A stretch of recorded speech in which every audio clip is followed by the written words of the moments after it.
All right, friends, right now it is 6:24. I'm Chief Meteorologist Trevor Burchett. Unfortunately, we are going to have to interrupt programming now.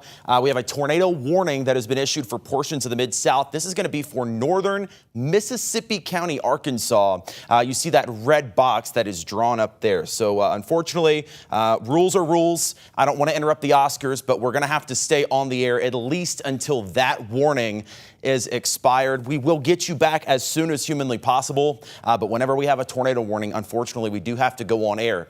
This is going to be out near Jonesboro, an area of rotation, and that is also moving to the east, and it's going to clip a portion of northern Mississippi County. No confirmed tornado with this one, but we have had a tornado that touched down not far from Paragould, Arkansas, just a little bit ago. So this batch of storms has a history of trying to spin up those tornadoes, but even if that doesn't happen, we have extremely high wind gusts in here. We had a report there in Jonesboro. We had a measured 70-mile-an-hour wind gust, and then the airport just measured 75 miles an hour. So we had been telling you that it seemed like the wind would be the biggest concern, and it most definitely is. But we are definitely concerned about the wind, and we cannot rule out a quick spin-up tornado in addition. But this entire storm complex here, even if there's not a tornado, the winds are going to be very fierce for everybody. That's going to be coming into Lake City, Leachville, Monette. Blytheville, the tornado warning technically just north of you. I think the biggest concern for a tornado is going to be up near Leachville, Monette, and then into the Boot Heel. But if you are in that warning right now, again, Leachville, Monette, northern Blytheville, go ahead and be in your tornado safe place. I'll remind you of those because we might have a few more of these tornadoes as we go through the rest of this evening. Best place to be, basement or small center room. That would be like a bathroom or a closet. You want to get in there away from windows and cover yourself with pillows, blankets, even helmets. If you are in an apartment building, you want to be on the lowest floor possible. You want to be at the bottom ground level. If that means you go to, the leasing office, the fitness center, whatever you can in your apartment building, but the lowest floor, small center room, bathroom or closet on the inside of your house and away from windows. And honestly, even if you're not in a tornado warning, these winds are going to be fierce enough in here that they could do just as much damage. I think we've had a few reports already of some trees coming down. Getting latest report on that. I think I saw that just a little bit ago as the storm came through Greene County and Paragould. But again, this entire complex of storms going to be producing high wind gusts, also the potential of a tornado. Again, we have to rules are rules. We have to stay with this until this warning is up. And then as soon as that ends, we'll take you back to the Oscars and we'll continue streaming on the ABC24 Plus app. We're watching this entire line of thunderstorms setting back up to our west. We have a new severe thunderstorm warning for the high wind gusts. That's going to be for St. Francis, Cross, Poinsett, Crittenden County, because that complex of storms back there is going to be producing wind gusts as well of 60 to 70 miles an hour. And that is enough to bring trees down. That is certainly enough to cause power outages. So that's kind of our main line of storms back there. There are a couple of storms that have fired up ahead of that main line. We've got some storm activity firing up right along the Mississippi River here between Helena, West Helena and Tunica. None of that is severe. We don't have any warnings on that. But we will have to watch as this kind of moves off to the north and east because we are in a very favorable environment for damaging wind gusts. That's still the biggest concern today. Most of us are going to be seeing those high winds. So if you're in Memphis, West Tennessee, North Mississippi, I know it's quiet for us right now, but you might want to take the time while it's still pretty quiet to hunker down. Anything loose that could blow around, want to get it secured, tied down. We've been telling you for a few days we were expecting this to be a pretty substantial wind threat with gusts up to 70 miles an hour. And now we're seeing that come to fruition, again, with some reports of 70-mile-an-hour wind gusts and also the potential of some tree damage and even some power outages. But the reason we're with you right now is for the tornado warning. This entire line is going to sweep through the Mid-South, Memphis, probably by about 7:15 or 7:30, and then closer to Oxford, in the 8 o'clock hour, and then Corinth and Selmer by 9 or 9:30. But the reason we're with you right now, and we're going to stay with you for a little bit, is because of the tornado warning that is clipping a portion of Mississippi County, Arkansas. And that's this red box here. That's north of Manila. Leachville and Monette are in this. Lake City is in this. And you know what's interesting? You see we have these kind of nubs along this line. That is an area that is a little more indicative to maybe some rotation trying to develop. These would be very quick tornadoes that would touch down and could do some damage before they lift back up. So that's kind of what we're watching right now. I'm going to switch us over to the wind mode of the radar, and this is going to detect not only wind speed but wind direction. So different colors indicate different direction. Red's going one way, green's going another, and then the brighter the colors, the faster the winds are moving. So what we basically look for on this is where the greens and the reds are close together. Very interesting signature here near Lake City. You see how those reds and greens are kind of butted up near each other. That could indicate some rotation there. And if I switch back to the regular radar, that is right where I was just talking about. That little nub feature had developed along that line of storms. Just another gust there in Jonesboro of 75 miles an hour. So I say all that to say, biggest concern is still the high winds. We're getting wind gusts right now of 75 miles an hour with this line of storms. So just because you're not in the tornado warning doesn't mean you might not have damage, because 75 miles an hour is certainly enough to do some damage. But I also think we could be having a tornado try to develop here. There's Monette and Leachville. So this is right at the Craighead, Mississippi County line, and it's moving off to the east. I'm going to track out just this portion, and then we'll actually do a storm track for the entire line of storms. But I'm going to do just the tornado warning right now, because that's obviously what our attention is drawn to the most. I want to get the most up-to-date speed on that. That's going to be moving east at 60 miles an hour. So a very fast moving storm. And it's really because of the winds that are so fast in here. So again, tornado warning. I'm going to track this out over about the next 45 minutes. Truman, you're going to get the storms. You're not in the tornado warning, but the storms will be near you by about 6:37. Leachville at 6:41, so about 10 minutes. I need you in your safe place in Leachville. Kennett, Missouri by 6:45. Gosnell by 6:57. Blytheville by 7:01. And then getting into Pemiscot County toward Caruthersville a little closer to 7:15. So this entire line here is producing damaging wind gusts of 70 miles an hour, but we're also seeing some features in here of possible tornado developing near Lake City. So Lake City, Lakeview, Monette, and Leachville especially, those zones right now are the ones that really need to be in their tornado safe place as this storm kind of crosses in to Mississippi County, Arkansas. Still the interesting wind signature there. Even if there's not a tornado, there is a wall of wind that's about to come into Monette. 70-mile-an-hour winds, maybe even higher. So that's interesting. And then also in that same area is where we're watching for the potential of a tornado. So again, Monette, Leachville, northern Mississippi County, Arkansas, getting into the Missouri boot heel. That is the only tornado warning that we currently have. But everybody is involved in a tornado watch as we go into the afternoon and the evening hours. This goes until 11 p.m. So this line of storms mainly producing wind 60 to 70 miles an hour. But with a setup like this, we can have little spin-up tornadoes that develop quickly along that line. So from now through 10 p.m., as this line marches through, just make sure you're keeping a close eye on the weather. For most of us, though, it's going to be some high wind gusts. I don't think tornadoes are going to be a widespread thing today. I think most of us just see the wind, and that is why we have those orange severe thunderstorm warnings along that entire line into eastern Arkansas. So what's just about to come into St. Francis County, Lee County, Cross County, and Wynne, and eventually right into Memphis, is producing wind gusts of 60 to 70 miles an hour. And that, again, can still blow some stuff around, even if it's not a tornado. So Memphis, Shelby County, DeSoto County, everybody's going to get this. So we need to keep a close eye on that whole line of storms. Really quick, I do want to track out everything before we jump back into that tornado warning. Obviously, that is our most notable area right now that we're keeping the closest eye on. All of this moving east at about 50 miles an hour. So I'm going to track out this whole main line of storms. Now, what you'll realize is there are some storms starting to develop out ahead of that line that could be strong as well. But I'm going to track out the main line that is likely to be the strongest. That's going to be near Blytheville at about 7:04, so coming up here pretty soon. Clarksdale at about 7:17. Memphis, again, we're looking at about another hour before the storm gets here. 7:41 into the city, 7:46 into South Haven, Brownsville by 8:02, Oxford by about 8:30, and then Ripley, Mississippi, and Corinth, even Selmer after 9 o'clock. So we're looking at about the next 3 hours that this line of storms is going to continue to march through.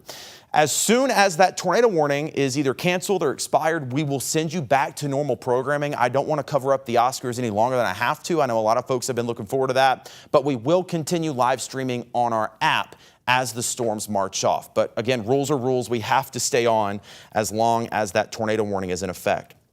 We do have a report from another meteorologist up in Jonesboro that we have a rotation that's visible near Lake City, but no tornado visible on the ground. So we could have, a little funnel cloud or something developing in there near Lake City that would be coming into Lakeview, Leachville, and Monette over the next little bit. I'm going to go back over to the wind mode and just check that rotation. Yeah, very, very strong signature there where you see those greens and reds really almost interlocked with each other. That is over Monette right now. So if you're in Monette, you should be in your safe place, bathroom, closet, stay away from windows, hang out there until this passes. Leachville is going to be next in line. So right now, no confirmed tornado on the ground, but it is very close and a very strong signature that is developing there. And a potential tornado that could develop at any point. All right, like I mentioned earlier, we are joined by meteorologist Kit Thomas over in the Weather Center. He's been kind of watching these storms from behind the scenes, might have a little more analysis for us. Kit, what are you seeing over there that maybe I missed? Yeah, so we actually do have a new severe thunderstorm warning a little farther south from this. So, of course, we're going to see storms all around our area throughout the evening. And now it's starting to get into some of our more southern counties in eastern Arkansas. So this is into parts of Lee County and Phillips County. This is for the storms that are just about to move into the Memphis area very shortly. So Mariana, you've got that warning up right now, but it's not for the storms that are forming to your east. It's the ones to the west back there where we could see these thunderstorms developing inch diameter hail and potentially 60-mile-per-hour winds. So this is also up towards parts of St. Francis County, Cross County, the Wynn area. You're already probably hearing the lightning and thunder rumbling around your area as these thunderstorms are going to push in with those strong winds. Again, this thunderstorm is also for the chance of 60-mile-per-hour winds and quarter-inch diameter hail. Now, that's the threshold, the baseline for severe thunderstorm characteristics. What we've seen off to the north, in fact, is a higher trend of the severe characteristics here. So into parts of Mississippi County here, this is, you see the threat there, it says destructive. That's for up to 80-mile-per-hour winds. Jonesboro already had a recording of 75-mile-per-hour winds with this thunderstorm rolling through. And then there's also the tornado possible with that thunderstorm. Just a little while ago, off to the north, in Greene County, there was an observed tornado. So this end of the line here is certainly an area that could produce a tornado. But these kinds of events aren't like what we were seeing last year in early April, where it's a single thunderstorm rolling through very quickly with those tornadoes. This is one that's going to be a line of storms that will eventually spin up into a very quick tornado. So that's why we're keeping a close eye on each scan of the radar as this comes through. And you can see that they've actually sort of trimmed off the back edge of this warning here. Paragould no longer with that warning. Lakeview, Lake City right there on the back side of the warning. As the line is moving forward, we'll likely see that trimmed off on the backside. But Leachville, the line is getting closer. And notice here how it sort of has this zigzag kinked line shape here. Anywhere where we see the line turning from more north to south to more northwest to southeast, like we see here, here, here, and almost a little bit up there. Those are all areas where we're starting to see the line trying to spin into itself, and that could lead to a tornado touching down very, very quickly. These kinds of storms are very difficult to track frame by frame is really how we've got to go, because a tornado can form in between the 2 minutes that it takes for the radar to swing back around and get a new scan. So if you are in the Monette area, Leachville, I need you to go ahead and be taking shelter. Most interior room of your home, the lowest level of your home, is going to be the safest place to be. If you have a basement, that's great. If you have a second story, you want to be on the first story, and you want to be under something very strong or sturdy, like a hallway closet, a hallway in the middle of the house, or under a stairway closet as well. Those are going to be some of the most sturdy parts of your home. The thing is, these are generally on the lower end of the EF scale whenever we have a tornado that is spawned by a line like this. But even a low-end tornado is still a strong tornado. Winds can be upwards of 80 miles per hour, even in an EF0 tornado. So you still want to be cautious with these thunderstorms. Of course, we've already seen winds up to around 75 miles per hour. And again, that's still around EF0 tornado wind speed there. So if you have seen some of those winds coming out of the Jonesboro area, you see those bright blues, that's when we get into the severe thunderstorm winds. So you see up here at my legend here, that's coming in toward the radar site. Right there is the start of severe. We had those severe winds around the Jonesboro area. They spread it out and they've eased back a little bit, but we do see some tightening here just across the border into Missouri and just south of the Leachville area. That's actually sort of the next frame that I'm going to keep a close eye on, because that's just the area that I want to see. If it does update towards the Manila area, that's likely to be maybe a little more of an intense area of rotation. We always look at the debris signature as well. It's pretty garbled right now. Everything is showing up as just rain, so that's good. No leading indication of anything that's debris getting lofted by a storm. But the thing is, these are usually very, very weak tornadoes that can still be dangerous. Even a weak tornado can loft dangerous debris. A little farther south in the Wynn area, I want to bring your attention there because we've got severe winds coming through Wynn at this moment. If we look at the radar, the thunderstorm is still back to the east, but the winds above the surface are still very, very strong.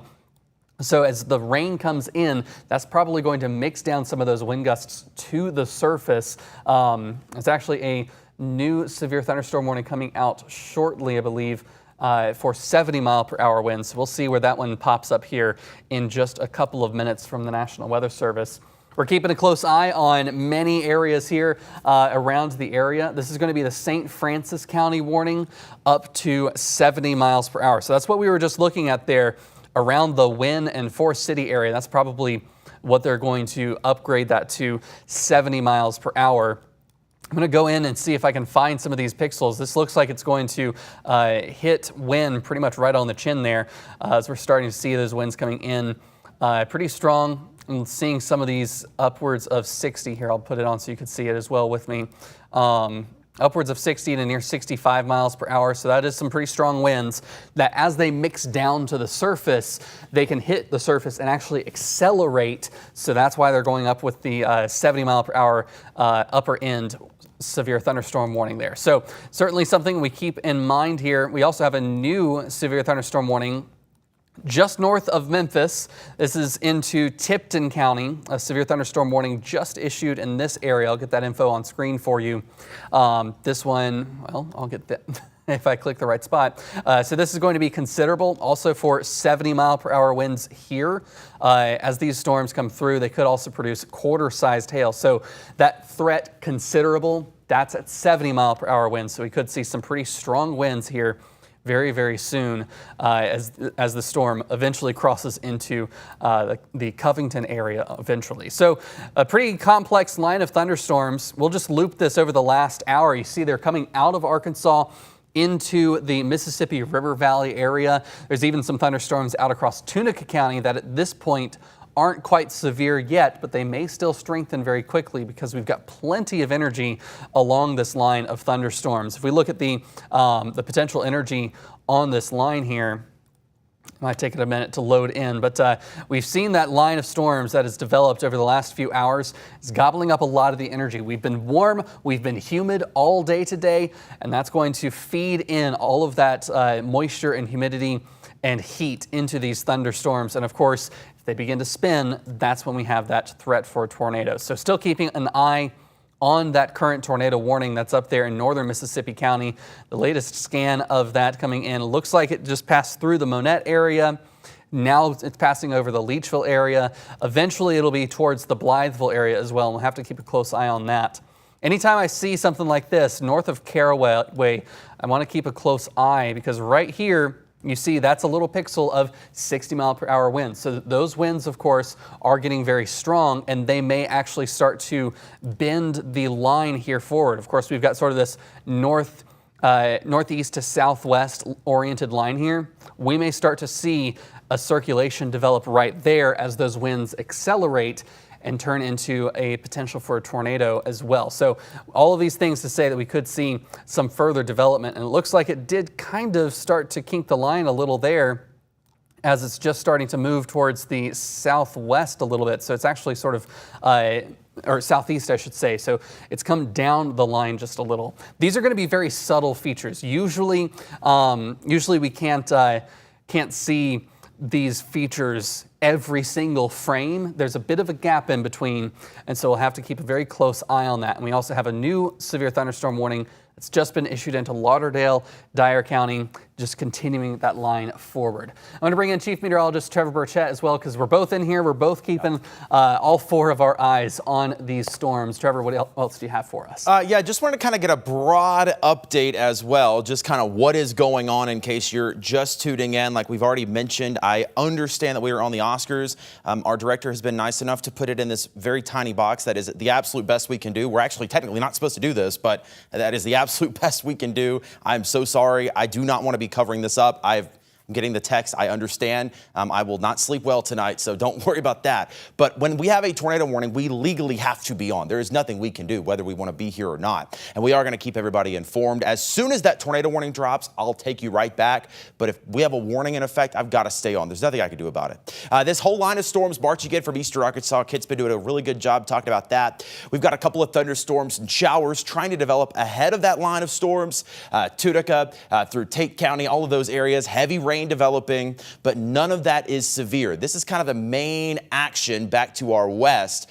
Kit's been talking about that tornado warning in northern Mississippi County, Arkansas, and then through the rest of eastern Arkansas. Several reports of gusts of at least 75 miles an hour. So even if you don't have a tornado warning, if you're in Wynne, St. Francis County, Mariana, Helena, West Helena, eventually everybody's going to get it. We could see damage just from the straight line winds.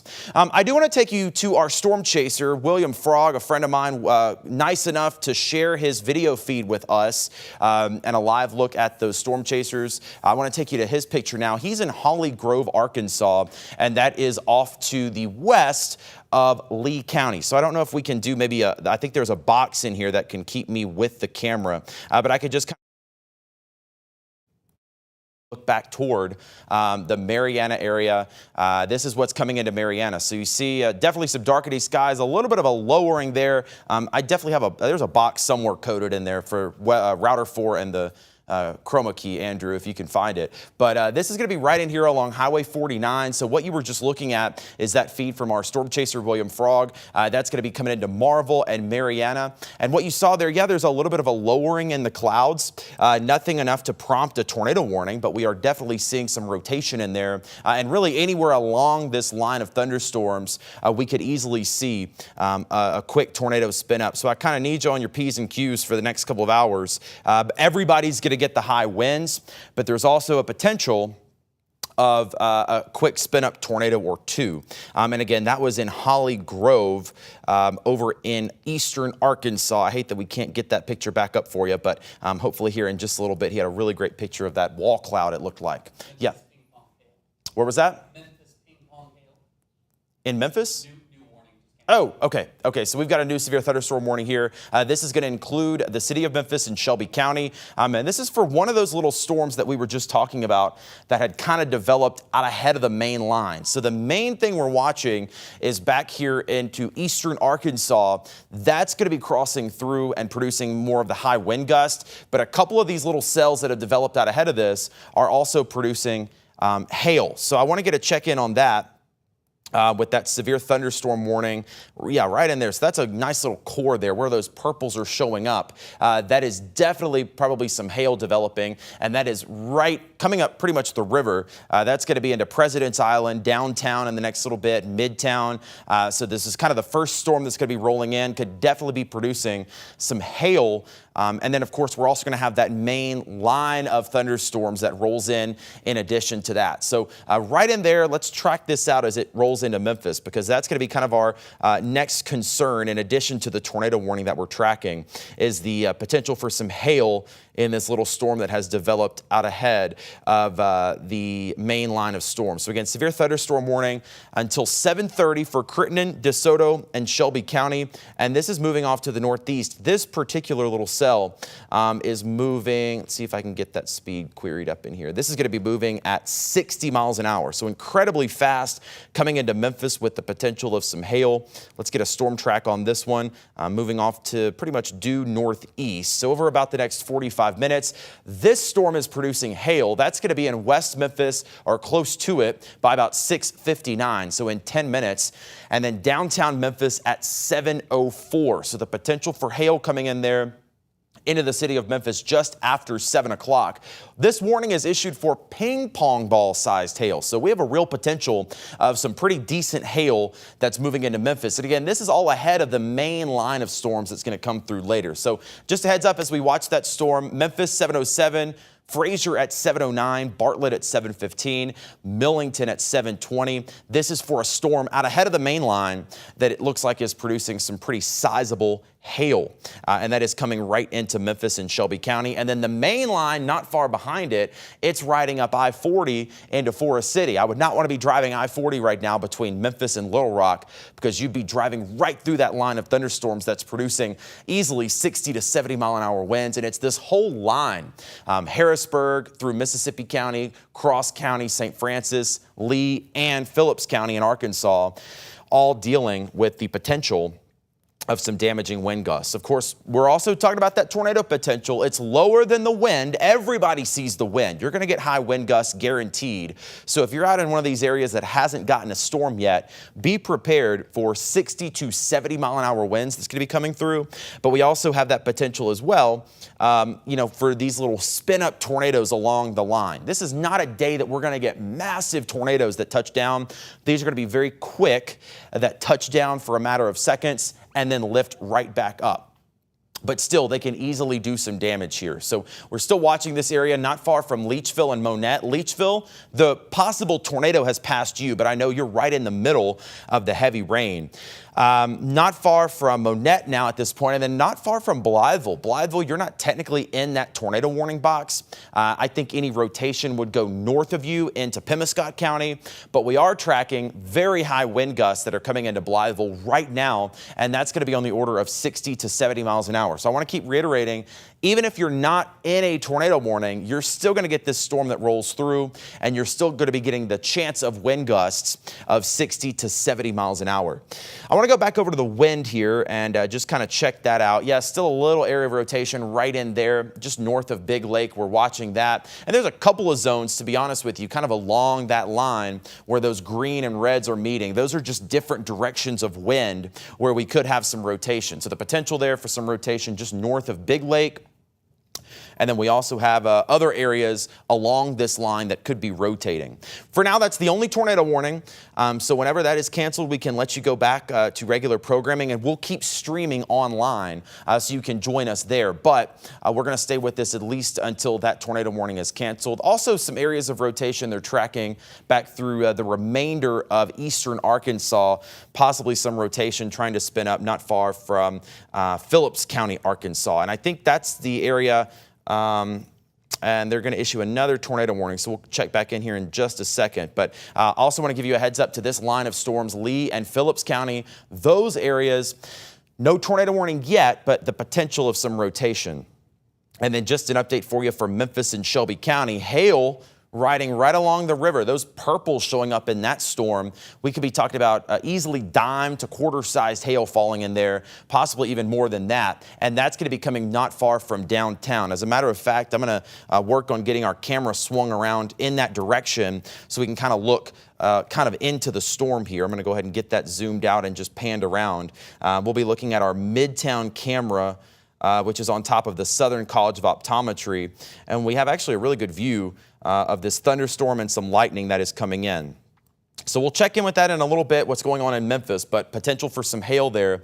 We do have a new tornado warning, though, that has just come out. The area I was just talking about that had some rotation maybe developing, and this one is going to include the city of Blytheville. So I want to get you an update on this. This is a tornado warning for Dyer County, Lauderdale County, Mississippi County, Arkansas, and Pemiscot County, Missouri. Another area of rotation not far from Big Lake. That zone is rotating there, moving off to the north and east. Dyersburg technically not in this at this moment, but the potential there for a tornado. Blytheville, you're in this now, so be in your safe place there. I want to zoom in and get a couple of more cities that are also included in this. Burdett, Blytheville, all of I-55 north of Osceola up to the Missouri state line, and then northern Lauderdale County. Ripley, you're not in this, but it does include northern Lauderdale County and then a good chunk of Dyer County as the storm comes in. Again, I want to remind you, everybody's going to see wind gusts of 60 to 70 miles an hour, but I can't rule out that a tornado spins up in there. So be in your safe place if you're down there.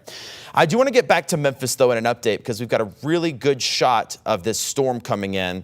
This is fired up kind of ahead of the main line. The potential for some hail in there coming over President's Island of the next bit and then out toward downtown. We've got an incredible lightning show right now as we check out our Midtown camera. This is, again, from the Southern College of Optometry.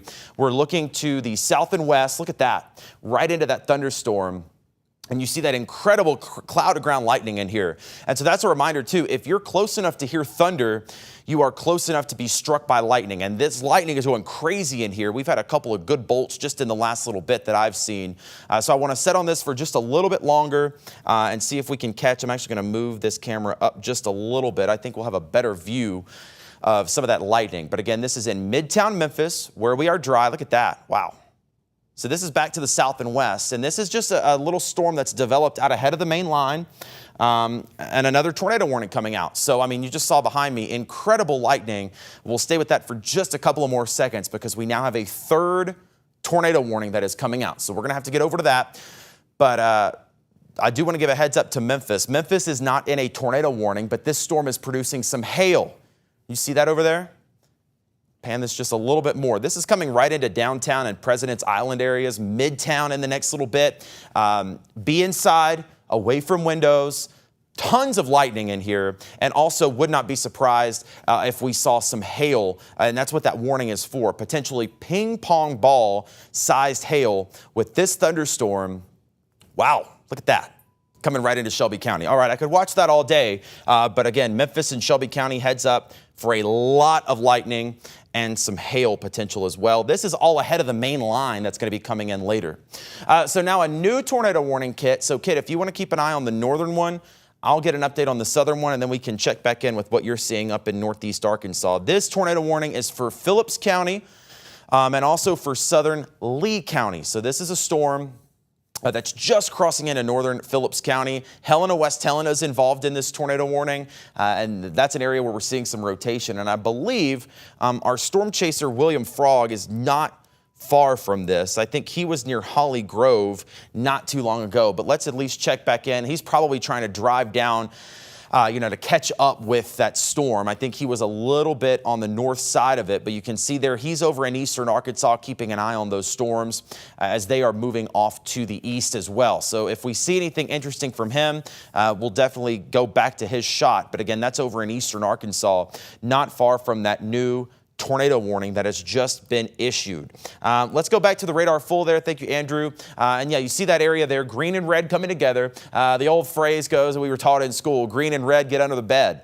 So when you see those coming together and almost where they're interlocked, that is where we have rotation in the clouds that could develop into a tornado. So that's not far from Marvel. That's going to be coming into Lexa, possibly close to Helena, West Helena. And then we also have to watch, of course, Tunica County, you would be next in line for this, for a potential tornado to develop. Everybody is about to see some very high wind gusts. Regardless of if you're in the tornado warning or not, this whole line of storms as it comes in is producing winds of 60 to 70 miles an hour. Some of you could see an isolated tornado spin up, and we're seeing that in two different places right now. Again, Phillips County, Lee County. Kit, you've been watching the storm up in northeast Arkansas, and another new tornado warning there for Blytheville, close to Dyersburg, and northern Lauderdale County. What are you seeing on your end? This is sort of a little bit different from the one that you're looking at on the southern end. Sorry about that. This is a little bit different from what we're seeing on the southern end, as this is more of the line of storms that are spinning up really tight. The one on the southern end is a little more supercellular, so it's a little more isolated. It's got its own environment that it can suck in all of the strong parameters there to the south. But here around the Blytheville area, we've seen this sort of right around half moon. We've seen this area here that we were looking at earlier of where the winds sort of the green and red touch, and they have sort of this S shape right on that leading edge. And that happens because we've got that strong area of rotation, or at least the moderate area of rotation right there. So that's about to move over to the Blytheville area. So we'll likely see that next scan or two just right up the road there into the Blytheville area. So if you are in Blytheville, be ready to go ahead and take shelter. If anything, go ahead and get to your shelter place, head into that interior hallway, lowest level of your home. Of course, the good thing is you can actually carry us with you to your shelter in that lowest area of your home. You can download the app on your phone, or you can go to abc24.com/watch. You can watch us right there, even if you don't have a TV in your closet. I'm not sure many people do, but of course we are seeing that potential for that storm to continue on across the river towards Dyer County and northern Lauderdale County, as that storm is going to, again, it's that line of storms that is just starting to move into the area right along the very front edge of sort of a cold front. And so as that pushes east, that is going to bring that chance for those storms farther and farther east as well. Now, like I said, that's a little bit different from the other tornado warning we have on the southern end. This one is a little more supercellular in structure. When I say that, it's because we've got a very defined mesocyclone. We can see it very well on a subproduct of the velocity. It's called storm relative. It subtracts out its motion. If we look from the Little Rock radar and the Memphis radar right in Millington, you can see it on both of those. Now, this is still a few thousand feet up, so this is the mid-level of this storm, and we've got a very well-defined circulation here. Again, red is away, green is towards, and that's where we've got sort of that cyclone, that mesocyclone there.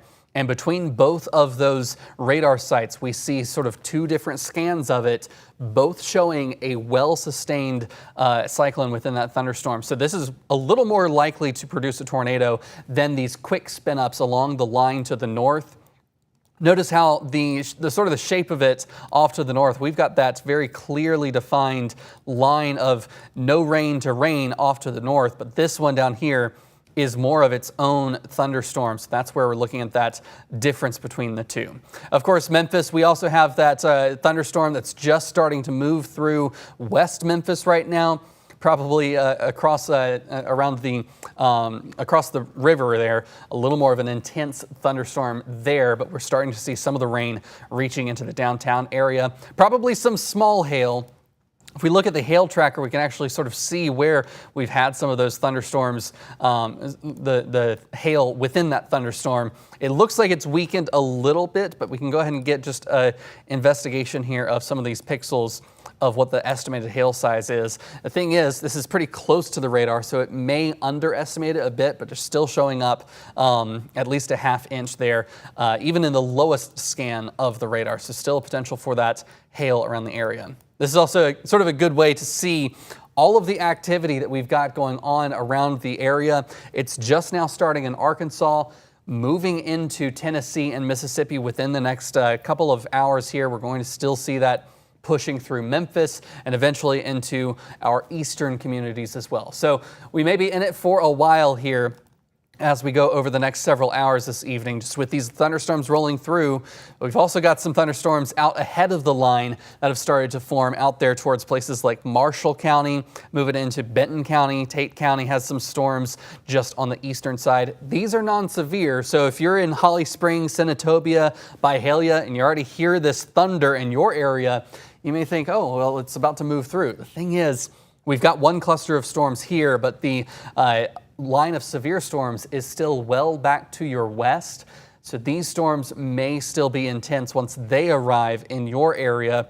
The hope would be that these storms are deep enough that they're going to sort of rob the storms behind them from the energy in that area. So hopefully they stay sub-severe and the severe line can weaken as it moves through northern Mississippi. And that can kind of cut off some of the tornado parameters along the I-40 corridor as well, if they can sort of sit there sort of as a blocking mechanism there. But we'll see how that pans out. But for right now, we do have that severe thunderstorm warning in Millington, in Memphis. This is parts of North Memphis, so the Fraser area, Bartlett, on up towards the Lakeland and Arlington. We just have a new severe thunderstorm warning right here coming out of DeSoto County. So get that information on screen for you, so you can see it along here with me. I want to get the info from the National Weather Service, but that's a severe thunderstorm warning for 60-mile-per-hour winds and quarter-sized hail. So that's 1 inch in diameter. That's going to be until 7:45 tonight. So these thunderstorms are starting to get a bit stronger here across northern Mississippi. So I wouldn't be surprised if coming out of Marshall and Benton County towards Bolivar, there may be a chance for one of those storms to start getting a little more intense here in the next little while. So I want to check back on that tornado warning here around the Lee County area, because this has been the more impressive storm on velocity with the cyclone signature of that storm. If I switch back to the Millington radar there, again, you can see that mid-level rotation very clearly. They've just adjusted the back edge of it to give that an update. I want to go back to the northern storm here around the Blytheville area. It's just now moving into Blytheville. That collision of the winds there you can see with the red and the green coming together. That's where we've got the heavy winds and the strong rain, or strong winds and heavy rain coming into Blytheville at the moment. So if you are in northern Mississippi County here, Burdett, Big Lake, on into northern Lauderdale County, and eventually Dyer County as well. This is that tornado warning where we could see just a quick spin-up tornado that touches down very quickly. We've been keeping a close eye on these storms, and of course there's multiple storms around the area. One thing that is a little bit more settling, I wouldn't say comforting, but you see that this line isn't quite as jagged. If it was doing more of an S shape along that leading edge where the winds are coming together, that would be a little more concerning. But at this point, it looks a little more flat, so that may be a moment where it's easing back. It's not quite as intense of a rotation signature. But we could see that rotation signature anywhere along this line. And with that latest scan, I'm looking here in now southern Mississippi County, or more central Mississippi County, I should say, right there north of Osceola. It wouldn't surprise me if this is an area where, again, we sort of have that S shaping right there, where it's starting to try to turn in. So we'll keep an eye out on the National Weather Service, see if they think that's worthy of a tornado warning. But I want to just go ahead and let Ashport know you've got a severe thunderstorm warning in place. It also has the tornado possible language within that severe thunderstorm warning. So you need to be ready to take shelter just in case that tornado warning is issued in this area. So looking back towards the south, now most of Memphis is under a severe thunderstorm warning. The northern part of that warning was initially issued for a 1.5 inch diameter hail, and it looks like that hail core has dropped quite a bit within that thunderstorm as it's passed over West Memphis. And they have allowed that severe thunderstorm warning to reduce intensity down to only 1 inch diameter hail. We were looking a minute ago at some of the low level hail that was reaching near the ground. It was only about a 1/2 inch. But sometimes you can see a mixed bag of hailstones, some small, some large, just depending on the size of the core of the updraft. Meanwhile, just to our south, in South Haven, Hernando, we've got another hail core right in there. When you see those bright pink colors, That's where hail is being produced, with very heavy rain as well within the core of the thunderstorm. And notice how narrow these are. They're not going to be producing gigantic hail, 3-4 inches in diameter, just because it's so tight. It's such a small storm. It's not going to have enough of an updraft to produce the gigantic hail. But all around this area, we've had numerous thunderstorms that have been rolling through. We're starting to see those storms reach the Memphis airport area as the rain is starting to push in as well. So overall, everything is starting to push into Memphis. We'll probably have another couple of hours of this, and we are starting to see some of that prefrontal convection as well across northern Mississippi. And we're both sitting in here keeping a close eye on everything around the Memphis area. I want to bring in Chief Meteorologist Trevor Burchett once again. As we've seen those storms pushing out of Arkansas, now we're getting close to that Mississippi River line. Trevor, it looks like this is going to be for another couple hours here. Yeah, and again, still watching a couple of these tornado warnings, but I did just want to zoom out and show the whole area for those areas that are not included in that. But what we're watching here is this main line of thunderstorms back in eastern Arkansas. Just came through Wynne, coming through Blytheville right now, most of eastern Arkansas. Helena, West Helena is up next. But we've also got some thunderstorms developing out ahead of the main line of storms there through Holly Springs, Marshall County, Tate County, DeSoto County, and into Memphis. Those are going to pose more of a hail potential and damaging wind threat. So those are the zones we're going to watch for that. And then this entire line back to the west that's coming in is going to pose the potential as well for damaging winds of 60 to 70 miles an hour. And that's going to impact everybody. But like we've been talking about, a couple of areas along the line could spin up quick tornadoes. So we're going to watch that carefully. But that's kind of the situation right now. I want to start out with the Memphis metro. No tornado warnings in effect here right now. We do have some strong thunderstorms developing ahead of that main line. Those are going to be for South Haven, Hernando, down toward Walls, Lewisburg, potential for some hail there. And then Memphis also getting on some of that rain at this point. But look back to the west where we have Wynne, Forest City, kind of that backwards C shape. That is where we have the potential for wind gusts of 60 to 70 miles an hour as that rolls through. So we're going to keep an eye on this. The reason we're with you on television, as much as I do not want to be getting the rudest and most hurtful messages I've heard in my entire life, as if I have any control over this, are because of the tornado warnings. And we have to be there for those. There is literally nothing I can do. I promise y'all, if I could let you go to the Oscars and I could be enjoying my day off, I would be. I've heard every name under the book. So if you're thinking about sending a message, it's hurtful enough. You don't have to at this point. I've heard it all. Tornado warning does continue, though, and that's the reason we're here. We have to be on if there's tornado warnings, so we're going to stick with this for the next little bit. And this is going to be for northeast Arkansas, northwest Tennessee. Zones in here near Blytheville do have some rotation in them, and that's why they've issued that warning for northeastern Mississippi, parts of Dyer County, parts of Lauderdale County. We had some signatures of rotation there. But again, I want to remind you the main concern is going to be with the high wind gusts. So we're talking about everybody seeing gusts of 60 to 70 miles an hour, and then an isolated threat for tornadoes to spin up along that line. So even though we do have tornado warnings, I think the biggest concern is still the high winds. That's what's coming through Blytheville right now, northeast Arkansas, Tipton County, Lauderdale County, everybody's getting that. I do want to check in on these tornado warnings, though. Definitely still some signatures of rotation. Haven't heard of any touchdowns. We're checking in with our latest reports, but we do have a signature there just east of Blytheville where those greens and reds are kind of locking together, and that is really indicative of some rotation that could produce a tornado. We will see if that touches down. Hopefully it doesn't, but that would be close to Dyersburg in the next bit. Even if there's not a tornado, damaging wind gusts are a big concern. We'll keep going down the line here, and I'll just kind of follow along with what's going on. Tipton County, Lauderdale County, you're going to be getting in on that line of storms here soon. Turrell's getting it, and then northern portions of Shelby County as well. But really what we're watching is what's back to the west of Shelby County. I know it's raining for most of us here, even a potential of some hail down in DeSoto County, and that would be coming up into like Hickory Hill, Germantown, Collierville. That backward C shape there through Cross County and St. Francis County, those are zones that could have wind gusts of 60 to 70 miles an hour. That is coming right into Memphis here in the next bit. And then we have another tornado warning here. And again, that's why we have to be with you, is for this tornado warning in northern Phillips County, southern Lee County. Could have some rotation there evident. That's going to go probably right between Mariana, and Helena, West Helena, and we'll see if that gets extended into Tunica County. Do have a report coming in now of some hail in DeSoto County near Lake Cormorant, pea-sized hail, so that's good. It's not too big, not big enough to do any major damage, but there is definitely some hail in there in some of these thunderstorms. And then again, everybody sees the high wind gusts. I want to go back outside really quick before we get back to those tornado warnings and check out what's going on in Midtown. This is a live look toward downtown Memphis as we had some reports of hail earlier down near President's Island.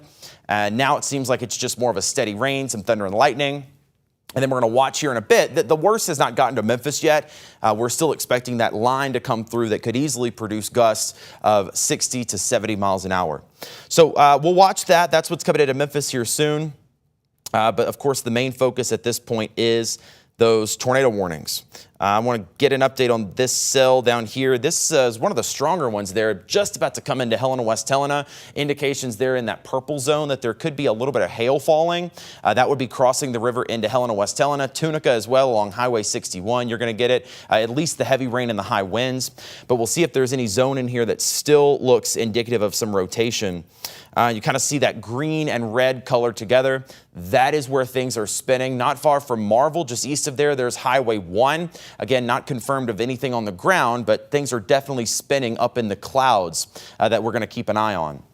Also, National Weather Service says they're watching some rotation a little closer to Hernando, and yeah, there definitely is. We'll see if they end up issuing a tornado warning. Certainly possible for DeSoto County. Again, like we talked about, this is the wind inside the storm. So greens are going one way, that's going toward the radar site in Millington.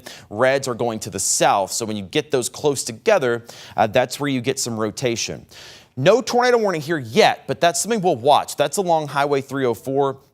Right on the far western edge of Hernando, moving to the north and east. So if that does continue to strengthen, they could put out a tornado warning for DeSoto County, and that would include probably Olive Branch and at least part of South Haven, Lewisburg areas as well. So again, no tornado warning for DeSoto County right now, but that is a very interesting signature we're going to watch, and we'll see if that continues to intensify as it moves to the north and east. I wouldn't be surprised at all if we had a tornado warning issued for more of those zones. We'll see what they do here in just a bit, but regardless, very heavy thunderstorm now in DeSoto County.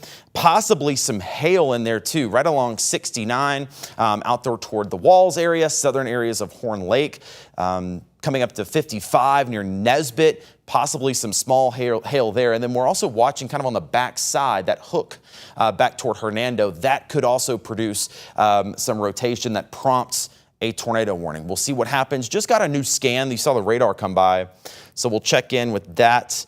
Doesn't look like the new wind scan has come in just yet, but that's going to be a zone that we watch. It's just developed here in the last bit, but just an early heads up if you're out in DeSoto County, South Haven, Olive Branch, Lewisburg, Snowden Grove. We're going to watch that very carefully. They did cancel one tornado warning, so that is good. Maybe a little bit of progress here. So the tornado warning that was in effect for Dyer County, Lauderdale County, and Mississippi County that we were just talking about, that one has been canceled. So we've still got that line of storms up there. Just because there's not a tornado warning doesn't mean we're not going to get winds. We have very high wind on the leading edge of that line. It's pretty much setting up right on the river at this point, and that will be near Dyersburg, Ripley, Henning, Gates here in just the next little bit. So damaging winds, again, 60 to 70 miles an hour in that zone. And that's a pretty similar situation for what's going to happen here in Memphis. I know we have some rain now. We have some thunderstorms now, but it's going to be that main line that's still back near Forest City and I-40 as it marches to the east. It could easily also produce damaging wind gusts. And then we also have to watch these cells that pop out ahead of the main line. And that's something we talked about earlier today if you were with us. Typically, along a line of storms, you get wind. But when you get those little cells that pop out ahead of the main line, we call those supercells, they can typically get some extra wind energy, and those can sometimes have a better potential to produce tornadoes. So we were watching some rotation near Hernando. Definitely some hail down there, not far from probably the Nesbitt area at this point, but we don't have a tornado warning at this juncture. We'll see if that does happen over the next little bit.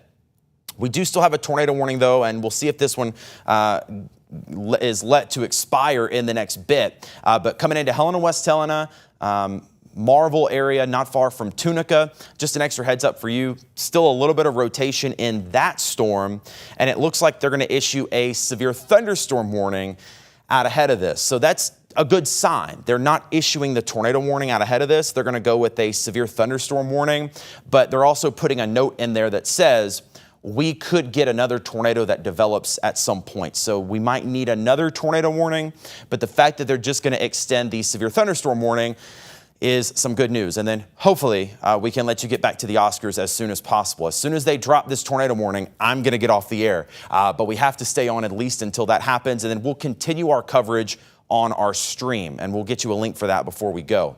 But again, Tunica, heads up, you got a severe thunderstorm warning coming out. That's going to be for 60 to 70 mile an hour winds, and that's generally what's going to happen along this entire line of storms is you're going to get that punch of wind, the heavy rain, the thunder and lightning. If there's anything good about this, it's that it's moving quickly. These are moving at 55 to 60 miles an hour. So that is meaning it's going to get out of here pretty quickly. So flooding, probably not as much of a concern this time around. Definitely some heavy rain, but as quick as these things are moving, we're not going to be dealing with any widespread flooding issues. Definitely some wind gusts though. So if you're not seeing the rain and wind yet, you might want to kind of batten down the hatches, tie down anything loose outside that could blow around, and then, hang out on the inside of your house away from windows because 60 to 70 mile an hour winds can still do damage. I do want to note if you're in Oxford, Holly Springs, Tippah, Benton County, those areas, we have rain coming down. We have some thunderstorms, but none of those are severe. We don't have any warnings on those. We'll see what happens as it gets up to Bolivar and Selmer in the next bit, but definitely some areas to watch there with at least some heavy rain. Still, our main concern is going to be that main line of thunderstorms that is back to the west. Crossing the river in a lot of places right now. Radar estimating in here between Blytheville and about Caruthersville, we could have 65 to 70 mile an hour winds. That's coming right into Dyersburg. I'm actually going to zoom in here and turn back on the wind mode just so you can kind of see what those winds are like. Not a great image there, but somewhere we do have some wind signatures now. This is in northern Crittenden County. So there's Turrell, southern Mississippi County up to Osceola. So on 55, kind of between Turrell and Osceola, where those blues are showing up, winds in there as high as 70 miles an hour. And that's going to be coming into Tipton County. So that's why we have these severe thunderstorm warnings for the wind, and that is still our biggest concern. But again, damaging wind gusts can do just as much damage as tornadoes sometime. Speaking of tornadoes, I want to go back to the tornado warning and get an update on that. This technically goes until, let me get the latest time on that. This is going to go until 7:45. We'll see if they cancel it early. I think they might because they've already indicated they're going to go with a severe thunderstorm warning downstream of that instead of a tornado warning. That is good. Hopefully we will have a moment here soon that we don't have any active tornado warnings. But for right now, that tornado warning is still in effect for Lee and Phillips County until 7:45. The second they drop it, we're going to get off the air and we'll keep streaming online. But definitely still very high wind gusts that are rolling in across the river. Coming into Helena, West Helena right now, kind of an interesting little hook feature there that we're going to have to watch. It's almost those little kinks and bumps along the line where we have the potential of some rotation that could spin up a brief tornado. So hopefully that is not much more of a concern than it already has been, but we're still going to have the winds that roll through. We'll see what they do with that warning. As soon as I get word, I will let you know. Want to get an update on DeSoto County, also getting some more reports of some hail near Pleasant Hill and Highway 51 in Nesbitt. We were just talking about the potential for a little bit of hail near Nesbitt. Also watching this little zone not far from Byhalia on I-22 to the north and west of Holly Springs that could also be producing a little bit of hail. That would be not far from Sladen on Highway 72. There's no warning out here yet, but I do want to give you just kind of an early heads up. That storm might be strengthening, could produce some hail in Sladen, and then eventually up toward Fayette County. So going back to DeSoto County, I want to kind of just check our hail mode here, and I also want to check back in on the rotation product. Still some reds showing up in there. Like we talked about just a bit ago, we still are looking for those reds and greens together. That's going to be not far from the 55-269 junction, kind of coming into Nesbitt, Pleasant Hill areas, and then eventually into the southern part of South Haven. This is not nearly strong enough for a tornado warning, but this is the day where those little spin-up tornadoes can easily happen. So we're going to watch carefully and see what they do. That would be coming up toward Olive Branch. And then there's that new severe thunderstorm warning that just got issued. And we were talking about that. This is what's following up the tornado warning. So what happened was they have a tornado warning here now. They don't see a reason to keep it going at this point. We'll see if they cancel it. But what they've done is issued a severe thunderstorm warning. That orange box, that's going to be for Coahoma, Quitman, Tunica, Tate, part of Panola, western DeSoto County. Along that line, we could see wind gusts 60 to 70 miles an hour. Still can't rule out tornadoes. But it does look like they're thinking right now over at the Weather Service, and I agree, is that this storm does not appear to be still threatening to produce a tornado. We will see what happens. These things can kind of flare up and down, but it seems like wind might be becoming a little bit of a bigger concern there as we roll into northwest Mississippi and the Mississippi Delta. So that's the update there. Again, as soon as that warning is canceled, if they do cancel it, we will let you go back to ABC and we'll keep streaming. But for now, we've got to stay with it. Kit, what are you seeing over there? Seeing that storm has definitely wound down quite a bit, especially with that warning is going all the way until 7:45, so I'm worried that they may just let it go to their expiration time. So hopefully they do pull the plug sort of on that. But everything is starting to wind down on that storm for the moment. Again, this storm here into DeSoto County and southeastern parts of Shelby County. This is a severe thunderstorm warning for 60-mile-per-hour winds, but really right now it's kind of in a zone that's just really not easy to see with the radar, because you see that line coming through. That's the radar swinging around. The radar is looking south at this thunderstorm, but most of these winds are actually moving east, if not northeast, so it's only getting a portion of the wind speeds. Think about baseball. When you've got the person behind with the radar gun behind the home plate, they're throwing the pitch right there. Imagine someone over at third base is trying to read the speed of the pitch. It's going perpendicular, so they're not going to get a good reading of how fast that ball is going.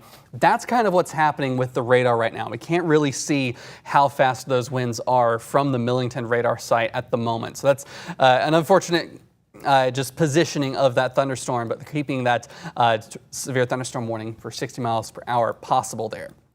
I think Covington is going to be sort of the next place we see an expansion of a severe thunderstorm warning there. As those storms are just now coming across the river, we've got winds here that are upwards of 60 miles per hour, just right there, 59, 61, so right there around 60 with a couple of those pixels in there. So that's very close to the radar site as well. Only 15, 20 miles or so from the radar. So that's a good low-level cross-section of those winds that are starting to come across the river.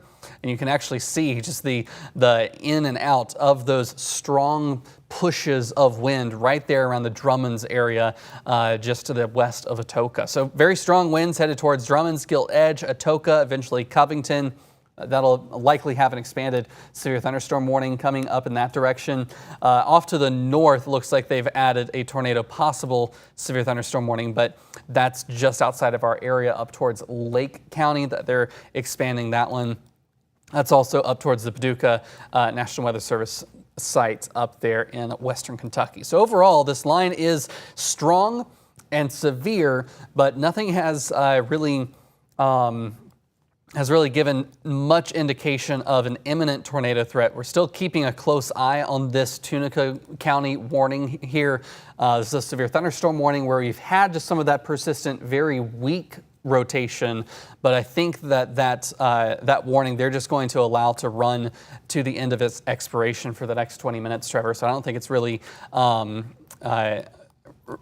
much more of a threat at this moment of that being a tornado. But we do have a new severe thunderstorm warning that is now across our far northern counties. So this is Dyer County, Lauderdale County, far northern Haywood County. It's just on the northern tip there, and then also into Crockett County as well. This one, I'll get that info on your screen there. This one also has the potential for some strong winds up to 70 miles per hour and nickel-sized hail, so that's about 0.8 inches across, 0.8, 0.9 or so. So still large hail, not quite severe hail. It's mainly for the wind threat. And that's kind of what we were expecting. More of the hail threat is to the south here If we look sort of at the breakdown of these severe thunderstorms that we're going to see today, of course, we've got the enhanced risk, the level 3 risk out across our area. That's what's leading to this widespread severe threat, not just here in the Mid-South, but all the way up into Indiana and all the way down into Alabama as well. The tornado threat is at about a 10%, so that's definitely high. Of course, tornadoes are very isolated things, but we could see some strong tornadoes. That's those hatch marks. The larger hail is a higher confidence south of I-40. Those hatch marks would be upwards of 2 inches in diameter potentially. We're just not seeing that off to the north. That's where we're more seeing the straight line wind threat in that area. So we've got to keep a very close eye on these thunderstorms as they roll through over the next couple of hours. So as we push this forward, we'll just see here that for the next couple of hours, we're going to see that line continue into western Tennessee and northern Mississippi here. So this is a little bit farther ahead than the actual thing is, and it's still showing a single line rather than sort of a cluster of thunderstorms altogether. But it looks like things will be clearing out by around 9, 10 o'clock tonight, so hopefully things can clear up pretty quickly.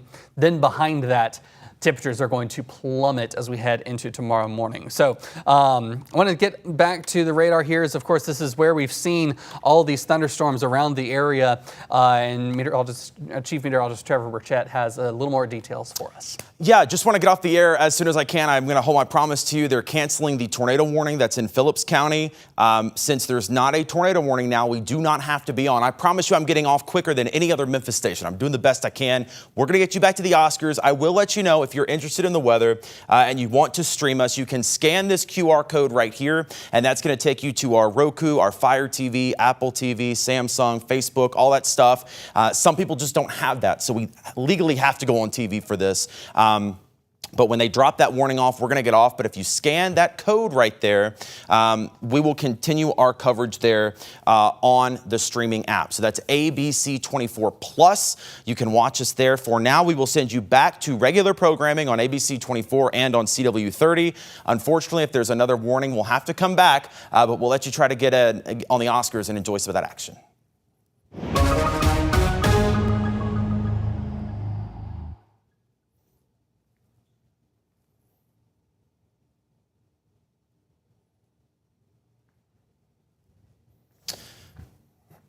All right, and continuing our coverage right here on ABC24 Plus. Thanks for sticking with us. If you're watching on Facebook, we'll need to get rid of that LRC now at this point, too. I don't think we're allowed to stream that. But thank you, Andrew. Appreciate it.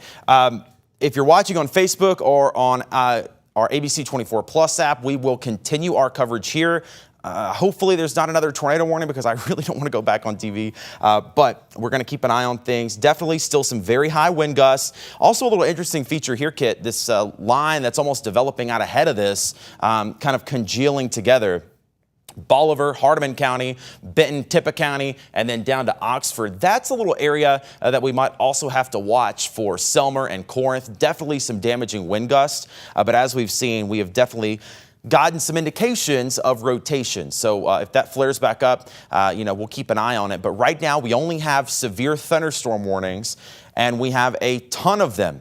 All of West Tennessee just about is under that severe thunderstorm warning. That's going to be those yellow boxes there for Memphis and Shelby County, Fayette County, Haywood County, Tipton County, Lauderdale, Dyer, Crockett. Eventually, it's going to be for Hardeman and McNary as well. This entire line is producing, again, those damaging wind gusts of 60 to 70 miles an hour. East Arkansas starting to clear out, though. As you look back to Wynne, Poinsett County, once this line passes you, you are in the clear from the severe weather threat. So as that line continues to move to the east, we'll be able to clear out some counties. But for right now, everybody technically is still in a tornado watch. We'll pop that up here. This technically goes until 11 p.m., but usually what they'll start to do as the storms roll through, they will start to trim some of this back and delete some of these counties. So I would imagine pretty soon we're going to be able to clear out eastern Arkansas from those counties.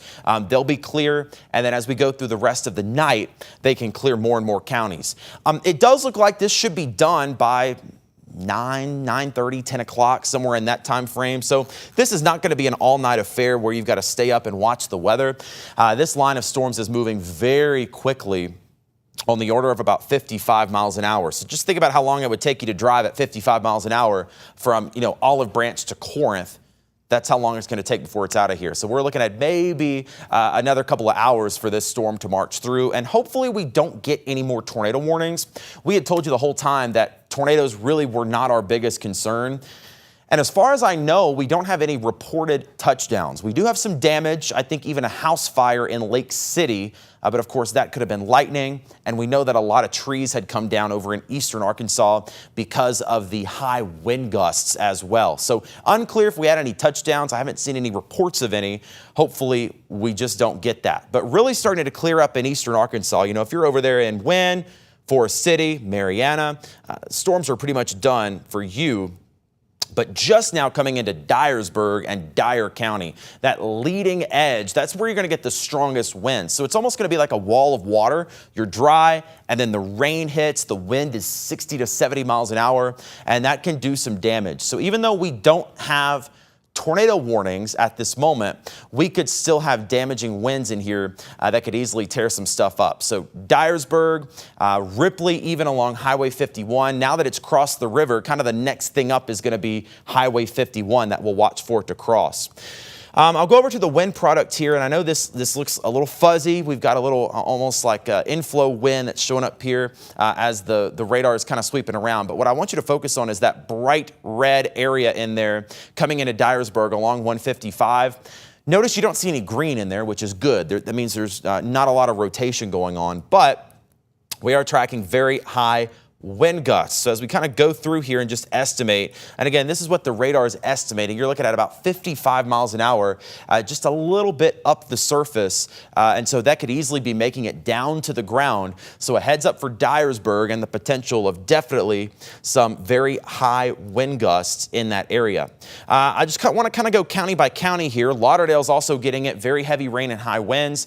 Ashport, Gates kind of already next in line. Ripley also going to be getting in on some high wind gusts and heavy rain. Again, we don't have any tornado warnings, but all of these severe thunderstorm warnings have what's called a tornado possible tag. So that means at any point, a quick tornado could spin up. So everybody kind of just needs to pay attention here over the next couple of hours. Tipton County really looking like some intense rain and high wind. Gilt Edge right now, right along the river, coming into Covington and Atoka within the next maybe 10 or 15 minutes at a minimum. And then we get to Shelby County, kind of this mess of storms. We've got a very heavy storm over Olive Branch and Collierville. That's moving to the north and east. It's got a severe thunderstorm warning for potentially some hail down there as well. We had a report of hail near Nesbitt, and then heavy rain just starting to come into Memphis.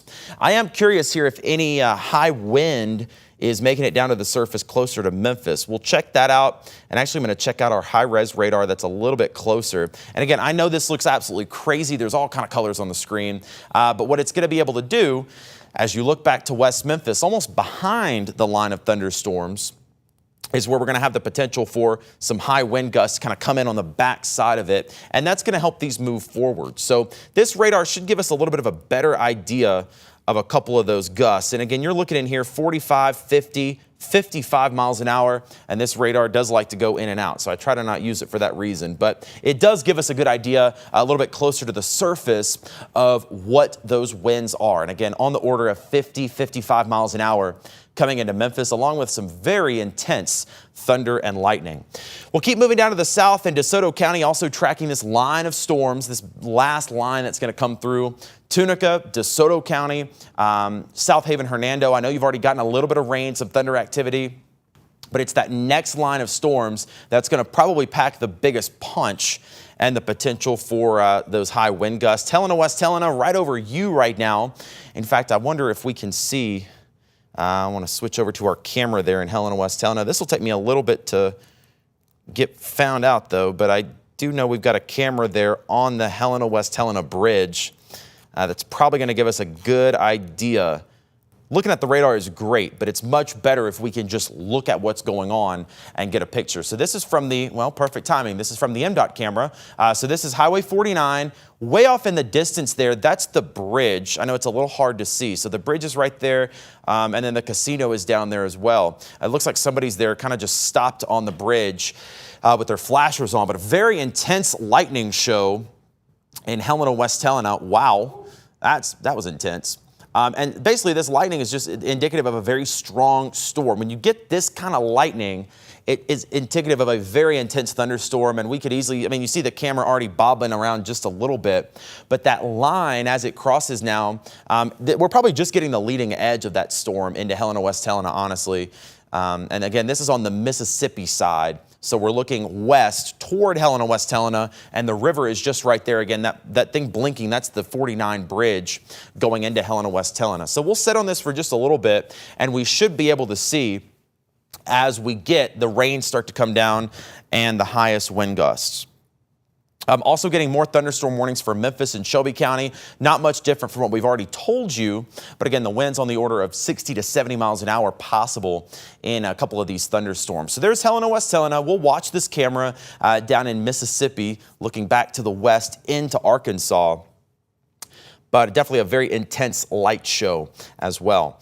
Kind of zooming back out, and we just kind of went all the way down that line of storms to see how intense they were. Still some interesting signatures popping up out here ahead of this. Bolivar, Ripley, Middleton, Walnut, those areas getting some heavy rain and wind. There's no warning on those, but I almost wouldn't be surprised to see a severe thunderstorm warning pop up. And that would be coming into Selmer in the next bit. Just kind of want to investigate the wind, see what's going on. Maybe even a couple areas of almost a little vortex on the back side of those storms. Interesting little signature there. Kit, you probably do a little more analysis on those than I can. It's almost like some little bookend vortices on the back side of those thunderstorms coming into Walnut. Selmer, very high winds in here likely, possibly even some hail. But as that moves east, Corinth and Selmer within about the next 10 or 15 minutes. That's not the main line though. And there they go. They're going to issue that warning right now. So perfect timing. That was just highlighting that. Reading their mind over at the National Weather Service, who, by the way, is also doing an incredible job of a very complex severe weather day. You see all the warnings that they're issuing and the information that they're collecting and passing along to us is very helpful. So they are going to put out a thunderstorm warning here. This is for Tippah, Hardeman, McNairy, and Alcorn counties, probably also for Hardin, Tishomingo, Prentiss County as well, for the potential of some 60-mile-an-hour winds and maybe even a little hail, especially in that area that's kind of in purple there. So that would be right between Middleton and Walnut. Those zones could be seeing a little hail. That would be into Selmer in the next bit. We'll stick with that just until that warning is issued, just so we can get to the latest. Of course, they can tell us they're issuing the warning, but it still does take a little minute to draw out that box. They literally have to draw the warning out on a box, on a map, to make it come to our system and to, send the alerts out to everybody. But definitely some high winds there. And then Memphis, we're also getting in on, kind of the heaviest rain and the highest wind gusts. I want to switch over to the camera here in a bit. But before I do that, I just want to kind of investigate some of these winds. Number one, I want to make sure we're not seeing anything crazy with rotation or anything. But and I'm not seeing that anywhere in Memphis right now. No signs of rotation, but definitely some very high wind gusts as that initial line. It's a little easier to see almost on the wind mode, but that line of storms and the highest wind kind of right across Memphis, right through the 240 loop. And if you're going to get high wind gusts, that's probably when it's going to be. We'll go back to the Midtown camera and, well, it's working, but you just can't see anything. You can see a little bit of the rain and the wind coming down. I think we have this zoomed all the way out, I think. If not, I'll check it and see if we can get it zoomed out. But obviously a very intense thunderstorm right over Midtown. You see some lightning here in just a little bit. Pan that around. So we're looking back now, and it takes a second to catch up on our side, but I'm kind of moving the camera around a little bit. We're going to move it back toward downtown, and you see definitely, it's a gully washer in Midtown right now. Seems like people are making it okay. Definitely going a little slower there on 240. Our camera is holding on up there, so winds probably there only about 20 or 30 miles an hour. But again, we have had reports previously of wind gusts on the order of 60 to 70 in some spots, and these storms could flare back up. So we'll keep an eye on that camera. Again, that's Midtown Memphis. We'll go to Cordova at Hope Church. Maybe even a little bit better view. We haven't had the torrential rain hit there yet in Cordova, but we were seeing a little bit of that lightning there off in the distance. And that's actually the lightning that you're seeing there. That's from that cell down closer to Olive Branch. So we're looking south and east from there. That's that first cell that was kind of coming through. And then we're getting lightning behind this from the main line of thunderstorms. So this is out at Hope Church. You see some of the lightning there off in the distance as we're looking across Walnut Grove Road to the south. And then while we're here, just kind of pan it around to the west and see if we can get a better view of maybe some of that lightning that's coming in. Rain kind of just starting here in Cordova, but it'll definitely be picking up there in the next bit. So we'll switch back around to the west, and that's where these storms are going to be coming from, so we'll keep an eye on that. Another camera I want to check out, again, while we're here, this is East Memphis, so this is out at Eastgate Shopping Center. You're looking at Clark Tower. I did notice they took the flag off the tower earlier, probably a very wise decision with the high wind gusts that are rolling in. So again, we're also not seeing that torrential rain and the high wind in East Memphis yet. Definitely the lightning, as you can see, but it is just a torrential downpour a little closer to downtown Memphis. So back to the radar now. Again, lighter rain for places like Cordova and East Memphis, but kind of the heart of that thunderstorm is downtown, Midtown, Hollywood areas, even into South Memphis, Orange Mound, Castelia Heights. They're getting the worst of that storm right now, and that's going to keep pushing off to the east. So a heads up, I know it's already raining, but you're going to get it kind of worse here in the next little bit, and that's going to be Bartlett, Cordova, and Germantown. All right, my PC just lost internet, so hopefully that's not the whole TV station, but seems like we're still getting radar data, maybe. We do have some lightning in the area. Kid, I don't know if you have internet over there on your PC, but all right, we'll see. We'll see if it comes back up, but I don't have anything over here, so if you get some information, pass it along to us. Again, we'll see if the radar data continues to work. I'll actually just go over here and open up a web page and see if I can get to it. Yeah, it seems like it's working on the radar. So that's the most important part, is if we can keep seeing the radar, that's good. But just my personal PC over here, I think we've lost some internet there. I think they're on a different internet connection anyway. So wouldn't be surprised for some thunder and lightning to be disrupting that. And kind of right on cue, we're getting the heaviest of it now right where we are at Sycamore View as that main line pushes through. So that's Memphis, severe thunderstorm warnings pretty much for the whole metro for that line of storms pushing in. Very high winds, heavy rain. I think down to the south, though, winds might be even a little higher. So you're looking at Tunica, Helena, West Helena, right along the river. I probably have some heavy rain, gusty wind there. We've got a couple of cells firing up out ahead of this. And then the line we were talking about earlier, that's up in northeast Mississippi, that's kind of developed out ahead of the main batch. Still a very heavy line of thunderstorms and high winds. Ripley, Corinth, Selmer, you're almost going to get a 1-2 punch, because you're going to get this batch and then you're going to get the final batch that comes through. Interestingly enough, and I kind of want to zoom out a little bit to show you this, this is a very strong storm system.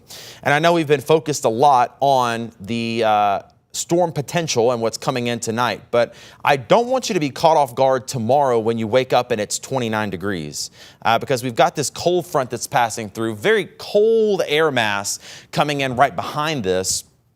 And so temperatures are going to drop like a rock once that cold front passes. Once the line of storms comes through, the cold front's going to pass. It is going to drop our temperature overnight tonight.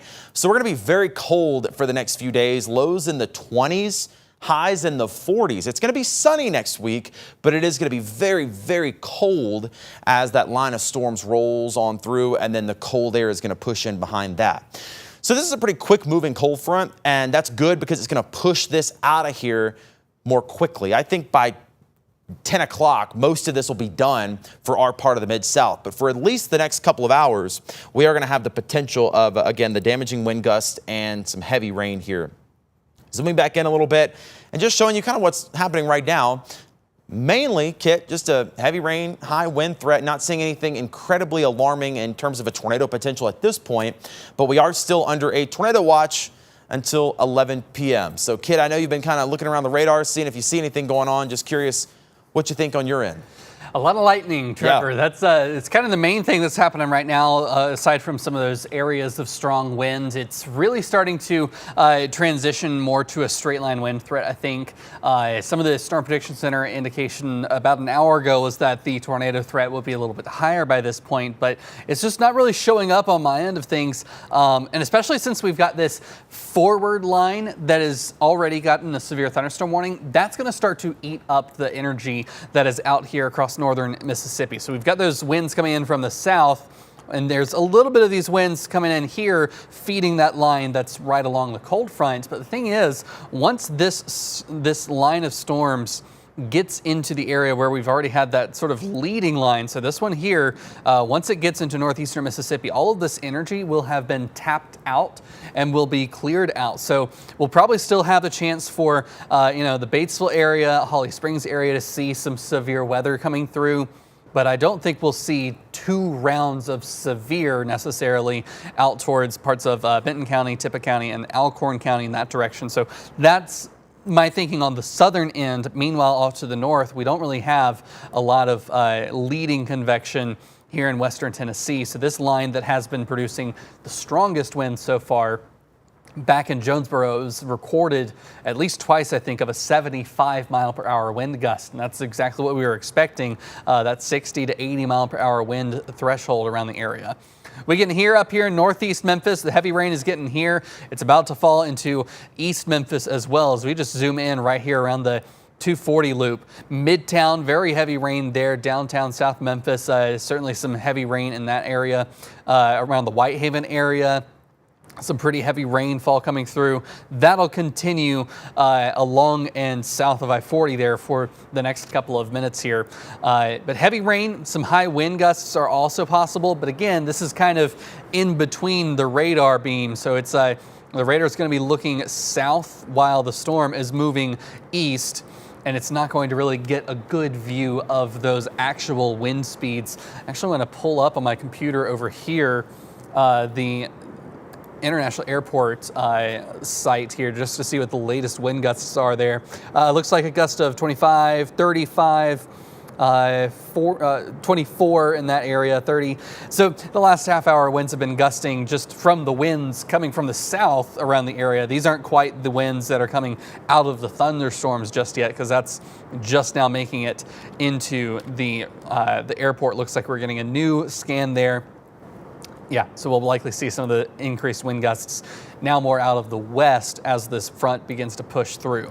Off to the north here, Covington, Dyersburg, Ripley, we're seeing some heavy rainfall in your area. A couple of these areas under severe thunderstorm warnings, but we haven't seen as much of a rotation along this line. And the other thing is, as it's pushing through, it is starting to sort of break up a little bit.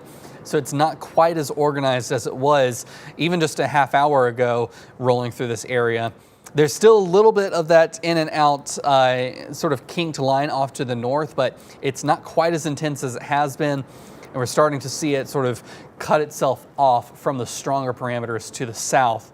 Meanwhile, we've got some thunderstorms to the south that have a little bit more of that mid-level rotation. I'm looking around the Ripley area, Ripley, Mississippi now, not Tennessee. Out here in Tippah County, a little bit of rotation on these thunderstorms that the National Weather Service also just mentioned that they're keeping a close eye on with these 2 storms, as they've started to just pick up that rotation here in the last 2 scans or so. So that's just the last 5 minutes that area of rotation has started to pick up. Like I was saying, we've got that sort of that clear view to the south in both of these thunderstorms for those areas of spin in the atmosphere to be feeding into this thunderstorm. So there's nothing that is going to obstruct it. So that may lead to a need for a new warning in that area. So we'll have to keep a close eye on that. Of course, we're on our streaming platforms right now, but we may have to go back on air if there is a tornado warning. So you'll probably see us, we'll fade to black really quickly just so we can have a clean cut to on air. And the good thing is this is on the sort of far edge of our area, so it's not going to hit every single county across, so we won't have to be on for terribly long. But it is still an area of rotation that if the next couple of scans show that it is getting stronger and maintaining that strength, we may have to get back on air in that area. I want to take a look here with my my tool just to see what the storm winds show just right there. Just sort of a cross section into the storm here. It's right there and around the Walnut area where we've got a little bit of that rotation just to the southwest, and it looks like that latest scan did get a little more intense there. I wonder if I can sample that highest wind gust in there at the moment. I might have to switch back over to velocity just to get that wind speed max right there in the storm. Looks like it's about 46 miles per hour, so it's not quite severe, but it is still winds that are pushing out and starting to create that rotation. So whenever we see the reds, of course, those are moving away from the radar. Greens are moving back towards the radar. And that line where they're meeting together is starting to sort of have that S shape to it. So that's where we could see a line of storms potentially pushing an area of rotation. We've also got a new severe thunderstorm warning here across northwestern Mississippi. This whole area here, this is including parts of Tunica County, Tate County, northern parts of Panola and Quitman counties into northwestern Lafayette County and most of Marshall County as well. So pretty wide severe thunderstorm warning. This is for 1-inch diameter hail, 60 mile per hour winds, and they also included that tornado possible tag within there. So I want to take a look at the velocities. As that line is really just starting to push in, we're starting to see just that leading edge of some strong winds. These are just technically right outside of or right on the very leading edge of the precipitation there. So as we look just right in here, these are winds that are coming in very quickly towards the radar site in Millington. These winds are probably upwards of 60 miles per hour in this area. So we'll click a couple of pixels in here. 60 is 58. So 58 is technically the threshold for severe winds. It's based off of the knots conversion rather than the miles per hour conversion. We also have a few other areas right here headed into the Hernando area. A couple pops of those strong winds upwards of 60 miles per hour. We've got the color table set up so that the green is subsevere, the bright blue is severe. So we can see that very easily on this radar. And actually I want to switch back over to the terminal radar site that's very close to this to see the lowest level scan. It looks like right there down towards the Moore Road area, very, very shallow 60 mile per hour winds are moving in very quickly here. So that area of blue head up to Haas Ellis Road, Pratt Road, Highway 301, Highway 304. That's an area where we could see some severe winds rolling through. And of course, the mid-level winds seen by the Millington radar site also showing up with some severe storms. So that's some pretty intense thunderstorms in that direction. Still no indication out towards the sort of Tippah, Alcorn County line there that storm is getting much stronger. But around Ripley, that latest scan here, it's a pretty intense wind gust showing up there. So I wonder if that's about 88 miles per hour. They may be drawing up a new warning for that shortly if that continues. So we'll have to keep a close eye on that. So Andrew, if you in the back, if you could just get in contact with Hub and let them know that we may need to cut in shortly just to get them on standby, just so that we can be ready for that in case that. Thank you, Andrew. Talking to our producer in the back there. So overall, National Weather Service also keeping a close eye on that storm. We're not going to cut in just yet at the moment, but there is mention from James Bishop, one of the North Mississippi storm chasers. He's around the Rienzi area, and he's seeing a bit of a lowering on this thunderstorm. So keeping a very close eye on that. I think that may be sort of our next game in town, so to speak, of a potential for that thunderstorm. Again, there's kind of two areas. They're kind of feeding one on the other as well. With that area of rotation that could be rolling in very shortly.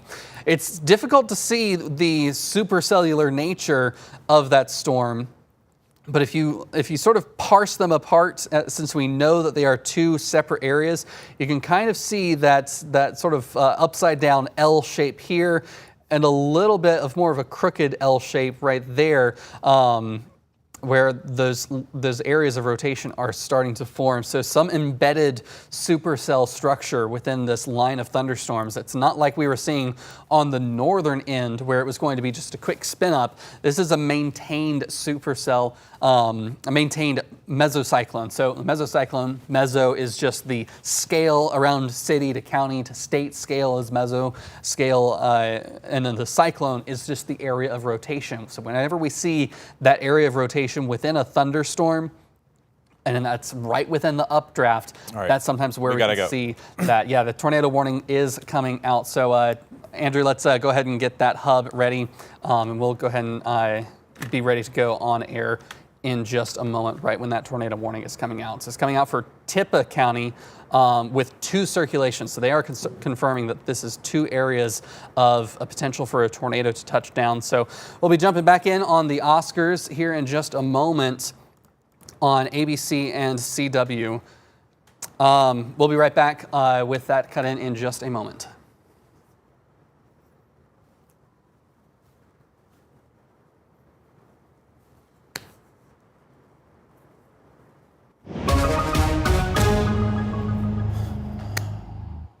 All right, friends, I'm so sorry to have to do this. We have a tornado warning now coming out for Tippah and Alcorn counties.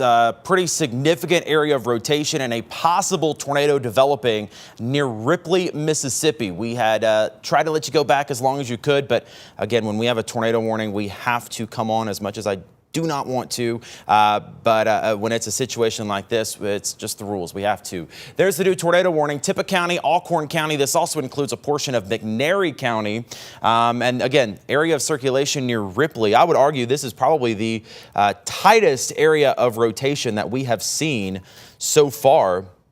I want to go over to the wind mode like we were doing earlier. Those reds and greens like we were talking about, got some right there. And then also an area of rotation, kind of 2 areas that we're watching, one along Highway 72. So Corinth, Eastview, Ripley, Faulkner, Mississippi, all need to be in that tornado safe place at this point for that storm that is potentially producing a tornado not far from Ripley, Mississippi in Tippah County, and that would be coming right into Corinth.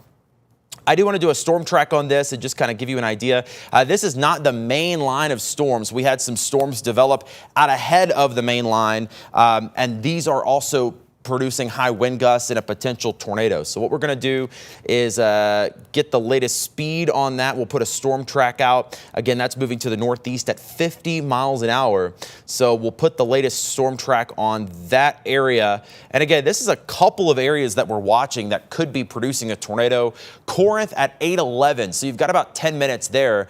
Farmington at 8:17, and then Nixon at 8:26. That would get it out of our coverage area. So hopefully it'll move pretty quickly. But we do have, again, the potential of a tornado developing near Ripley, Mississippi, and even some other rotation in Alcorn County along Highway 72. That's moving to the north and east. So Corinth, go ahead and be in your tornado safe place there.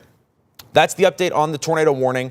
And again, a pretty decent rotation signature there. We've also been watching on a camera. Unfortunately, we don't have the right to show that camera on air, but we've got one of the emergency management cameras down in southern Alcorn County that's looking back into this thunderstorm, and it seemed like there was a lowering that had developed out of those clouds. So that's what prompted the tornado warning, because there is a potential for a touchdown there near Ripley, east of Ripley at this point. I think Ripley is pretty well in the clear from this storm, but this is going to be on the east side of Ripley, moving to the north and east. Again, Corinth, Eastview, right along Highway 45 in Alcorn County, even into McNairy County. That's where we've got some possible rotation.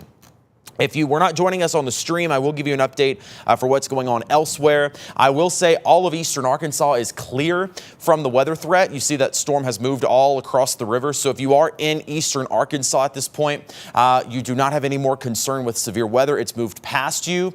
But we're kind of just getting the worst of it now in Memphis. Very heavy rain, high wind gusts in Memphis and Shelby County. And then you see that line that extends all the way down to the south and west along Highway 61 through Tunica and Clarksdale. Severe thunderstorm warnings there for winds of 60 to 70 miles an hour. And then a very similar situation in West Tennessee. The worst is past Dyersburg and Ripley. It looks like the worst is past Covington. But if you're in Crockett County, Brownsville, Fayette County, that line of storms is coming into your area as well and could produce 60 to 70 mile an hour winds in addition to the heavy flooding rain.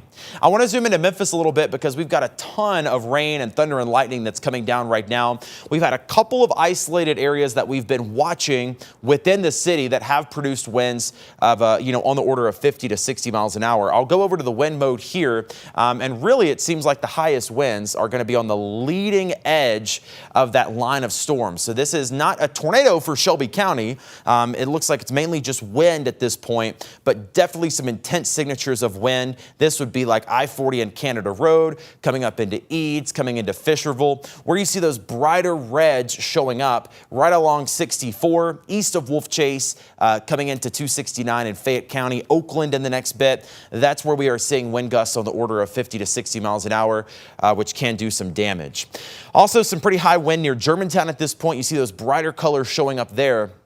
That's where we have some pretty intense wind. And then we've also been watching DeSoto County, not only for the high wind potential, but we've also seen some hail reported down in DeSoto County, and another little cell that's developing there near Byhalia that could also be producing some small-sized hail. So that's the setup in Memphis and Shelby County and DeSoto County. We don't have any tornado warnings here, but we do have very high winds and some heavy rainfall. The reason we've jumped on now is, again, that new tornado warning that is going to be for Tippah County, Alcorn County, and southern McNairy County, not far from Selmer. We're hearing some of those very high winds on our roof as well, kind of some unsettling noises up there as this comes on through.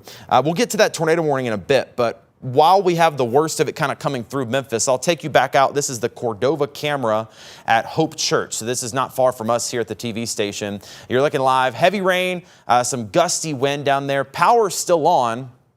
We might be able to check those outages here in just a little bit. I haven't heard any major reports of outages, but with the winds that are coming through right now, especially in the Cordova area, Lakeland area, and also the thunder and lightning, I wouldn't be surprised if we did see a couple of power outages pop up across Shelby County. Back to the tornado warning, though, because that's obviously the most concerning thing at this point. You can almost see that little kink in the line. So there's Ripley. This is past it at that point, but it's almost an S shape right there. So that is a classic signature. We're all taught that when you see that line making that S signature, likely some rotation there, possible tornado developing in Tippah County, and it's about to come into Alcorn County. It seems like it's generally headed toward Corinth, at least that particular area of rotation. So if you are in Corinth, if you're in Alcorn County, I want you to take those tornado safety precautions. That would be a basement or a storm cellar if you have it. If you don't, just go to the lowest floor of your home or your apartment building and get into a small center room. That would be a bathroom or a closet. Stay away from windows and cover yourself with something like pillows or blankets. Again, important to note, you do not want to be on an upper floor during a tornado. You always want to get down to the lowest floor that you can, and you never want to be near windows. Get into the most central part that you can get into. This is, again, like we talked about, kind of one of the more concerning signatures that we have seen so far today. And there's almost two areas we're watching. One of those just north and east of Ripley. That's going to be in Tippah County. And then another little area of some rotation here west of Corinth on 72 as we're getting a new radar update in. So we're watching two little zones in here. Either one could try to spin up a tornado. So again, Corinth being your safe place. If you're anywhere in Alcorn County, just go ahead and take that tornado safety precautions like we just talked about a little bit ago. So we're looking at Highway 2 here. I think this area, if it does produce a tornado, is going to ride up Highway 2 very close to Corinth.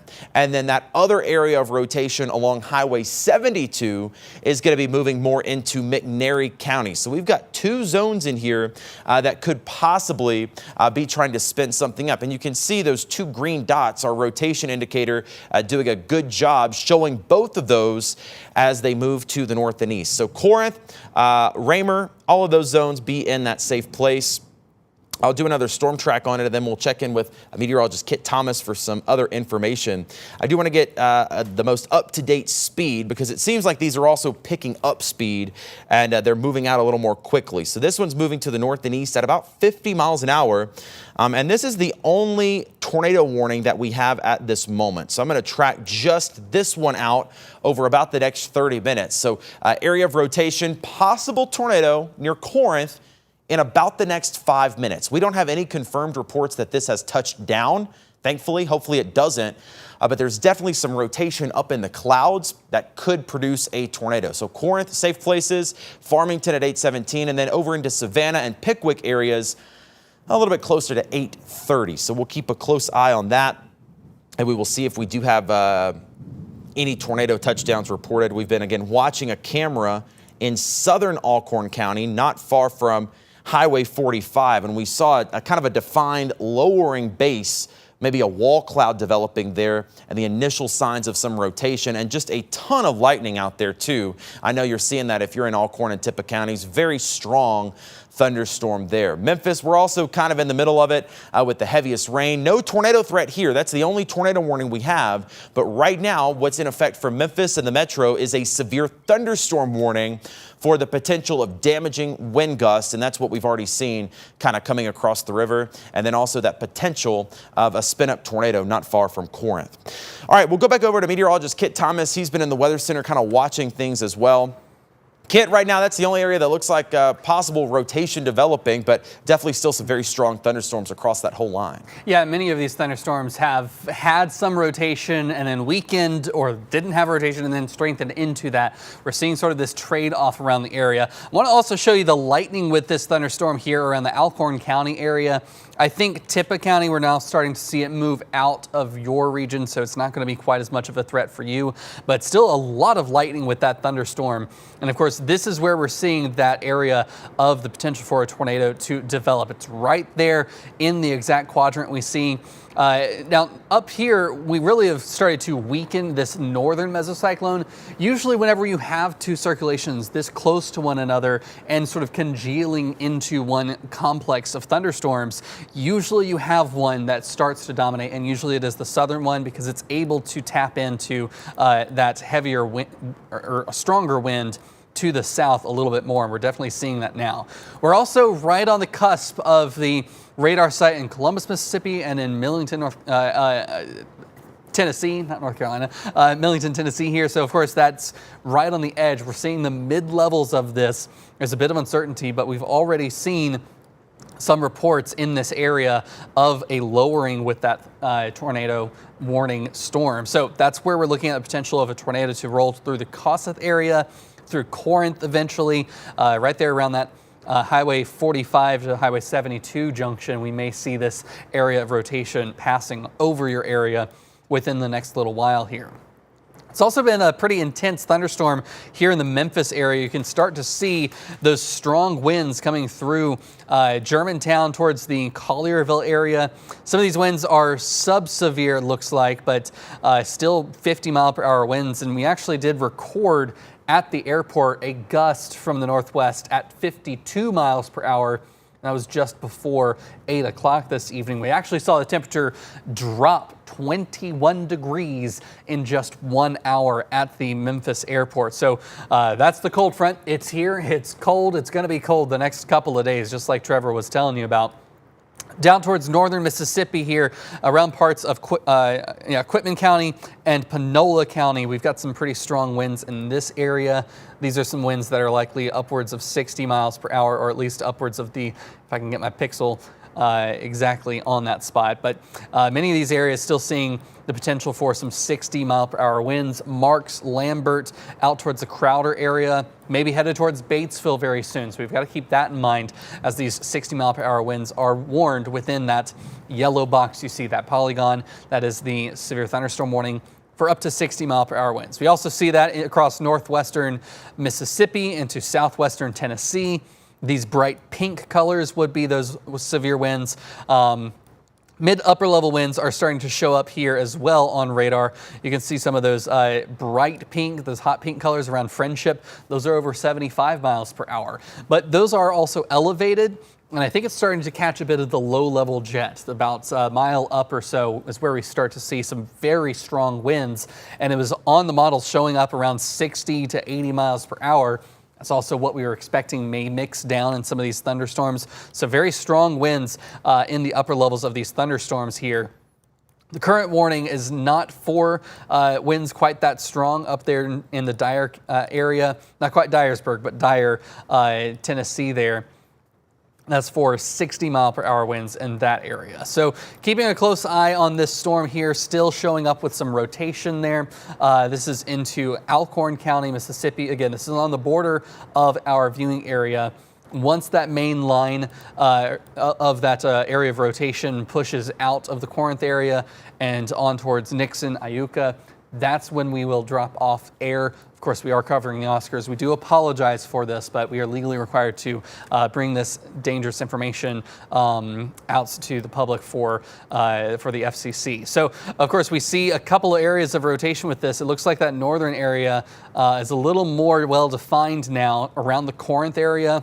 A little less defined on this view from this radar. We're sort of seeing through the backside of the rain to that area of rotation, so it can kind of corrupt the image a little bit. And again, we're seeing two sort of cross sections of the storm in the mid-levels. When a tornado is a surface feature all the way down at the bottom, we're having to see so far away from the radar site that we're scanning it in the middle. Part of it has to do with the curvature of the Earth. It curves down the farther away you go from the single site, so it's going to be shooting over top of it. It also can sort of bend up through the atmosphere. The atmospheric effects can attenuate that radar beam. And then also it has to shoot out at an angle from the radar site. So that is leading to some undercut or overshooting of that area of rotation, but still seeing on that latest scan another still maintained area of rotation, Trevor. Yeah, and I just kind of wanted to do a broad reset. We had a lot of questions about what's going on in Memphis and Shelby County, so I wanted to kind of take us out a little bit. We've been talking a lot about that tornado warning we were looking at. Still in effect. Again, like Kit mentioned, as soon as it drops off, I'll get you back to the Oscars as soon as I can. It is so unfortunate that it's happened on that night. I wish I could control it, but I unfortunately cannot. Eastern Arkansas, you are clear of the severe weather threat. You got some showers coming in, but the cold front is coming through. If it's cold where you are, your severe weather threat is done. So that front is about right there. As Kit mentioned, it's already hit Memphis. So we just dropped from 72 to 52 at the airport. So temperatures are really coming down behind the front. And once it gets that cold, your severe weather threat ends. So if you're west of that cold front, you're clear. There could be some sprinkles, but it's just going to get very cold tonight. So everybody in eastern Arkansas, if you're in Arkansas, you're clear of the severe weather threat. It's done for you. We're starting to see that clear out through the Memphis area as well. I can also give the all clear to some other folks. That's what I always like to do because I know you want to know when you can go to bed. Dyer County, Lauderdale County, Tipton County, your severe weather threat has also cleared as those storms move to the east. So Dyersburg, Ripley, Covington, you're clear. Millington, the storm has also passed you. You're clear of the severe weather threat. We've still got heavy thunderstorms coming through Crockett County, Brownsville, Haywood County, and then back into Fayette County and at least eastern portions of Shelby County. And those storms are still pretty strong as well. In fact, they just canceled part of the tornado watch, so we'll get you an update on that. But we're still watching this complex of storms. Very interesting signature that just got mentioned down in DeSoto County, not far from Arca-Butler. And again, kind of like what we were talking about near Ripley, there's almost like that little bump, the S shape, that could be producing some rotation. No tornado warning for DeSoto County, but we'll watch that carefully.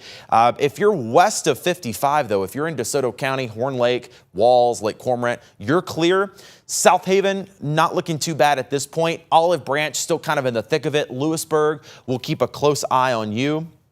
And then also through North Mississippi, that line of storms is going to keep marching. So Hardeman County, you're kind of in a break at this point, but the main line is just now coming in. Benton, Marshall County, kind of the same thing. We're kind of right between storms. Oxford, you're in the same boat there. We have to wait for that main line to come through.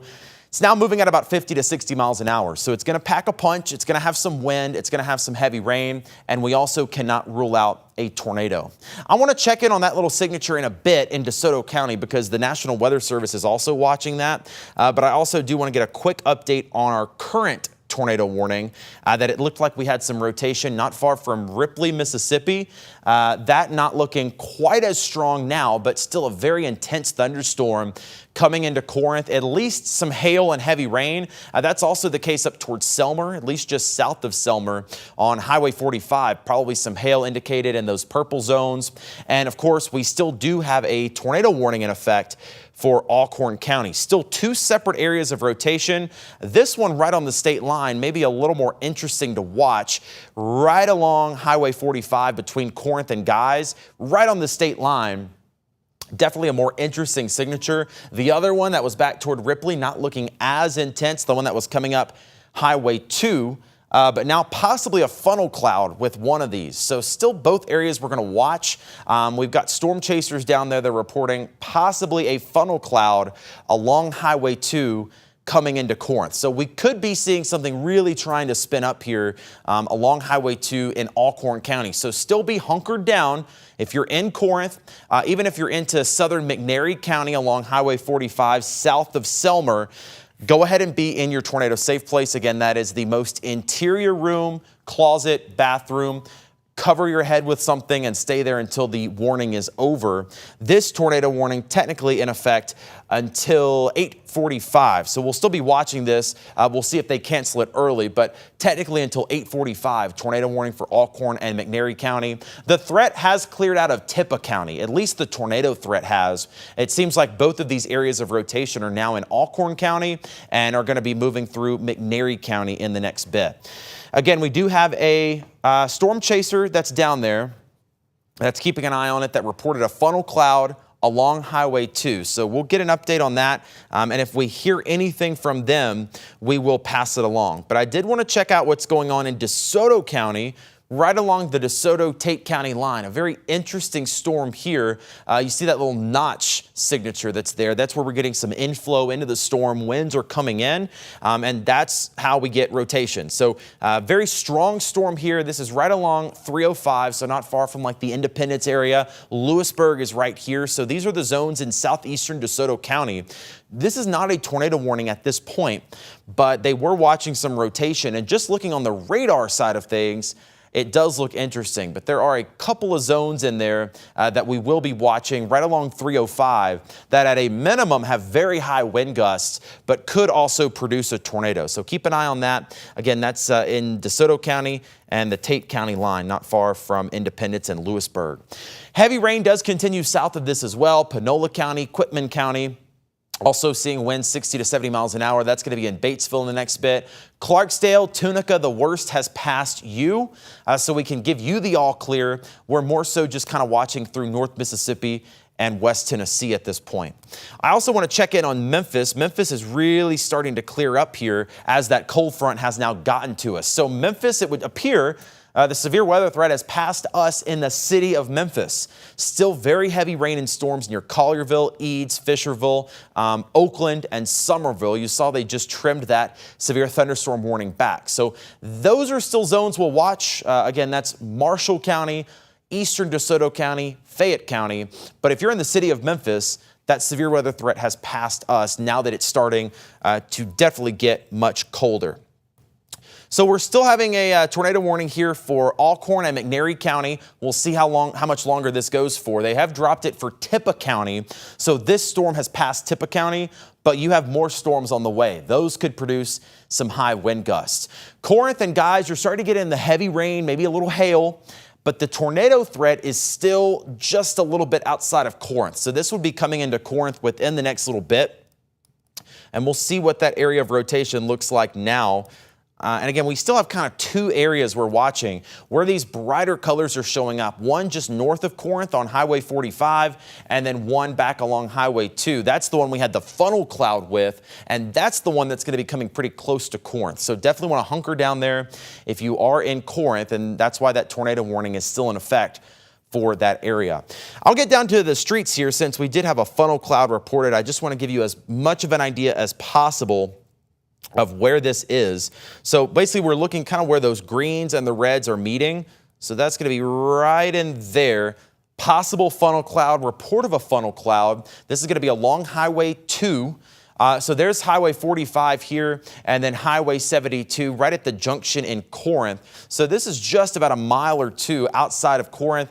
Definitely want to be in your safe place. I haven't gotten an update from that storm chaser to say that anything has touched down, but they did report a funnel cloud with this particular circulation. Now it doesn't look as strong as it maybe did a little bit ago, so hopefully it's starting to weaken just a little bit, but definitely rotation there, not far from Corinth, could be producing a funnel cloud. Several reports of power outages. Yeah. Oh no, there was another one before that. Yeah, so that was over in eastern Arkansas. That was at 6:10. But we had one also from James Bishop that reported a funnel cloud there with the North Mississippi storm chasers. So right in there along Highway 2. Again, still waiting to see from our storm chasers, our eyes on the ground, if there are going to be any more reports. They haven't told us anything, and technically, at least the way I like to think of it is no news is good news, is that if we're not getting a report of a tornado on the ground, there hopefully is not one. But strong enough signs of rotation, we want you to be in your safe place regardless. You don't want to wait till the tornado is down on the ground to actually be in your safe place. So we'll zoom back out here and kind of give you a bird's eye view of what is going on. We do have a new severe thunderstorm warning that's going to kind of cover the rest of North Mississippi. Almost everybody is under a severe thunderstorm warning at this point. We've got storms in western Tennessee that are clearing through. All over Fayette County right now, coming into Bolivar and Hardeman County. No tornado threat with those, but it is going to be some heavy rain and some very high wind gusts. Same story in North Mississippi. Aside from that storm near Corinth, what's coming in back here is going to be heavy rain, high wind gusts. So that's what that new severe thunderstorm warning is going to go for. And as soon as that tornado warning is dropped off, or if they cancel it, we can get you back to regular programming. But as long as that tornado warning is there, we're going to have to stick with this. So everybody else is pretty much dealing with heavy rain, high wind gusts. If the storm has hit you, it's passed, and you notice it's getting cold, well, that means the cold front's got you and the severe threat is over.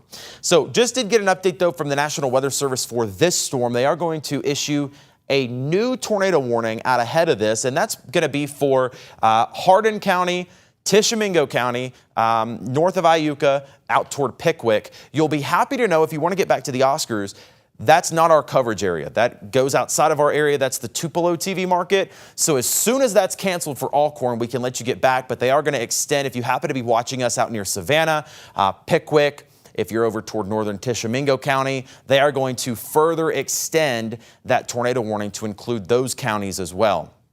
Also, a couple of reports. We've had some hail reports come in lately.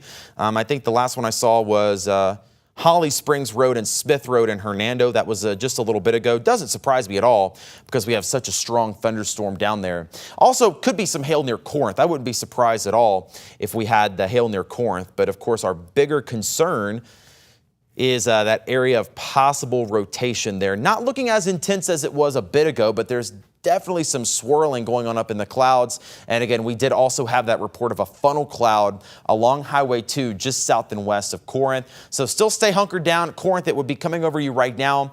Again, no report that anything has actually touched down, thankfully, but there's something swirling around up there in that report of a funnel cloud near Corinth. So that's going to be the time you need to just be in your safe place.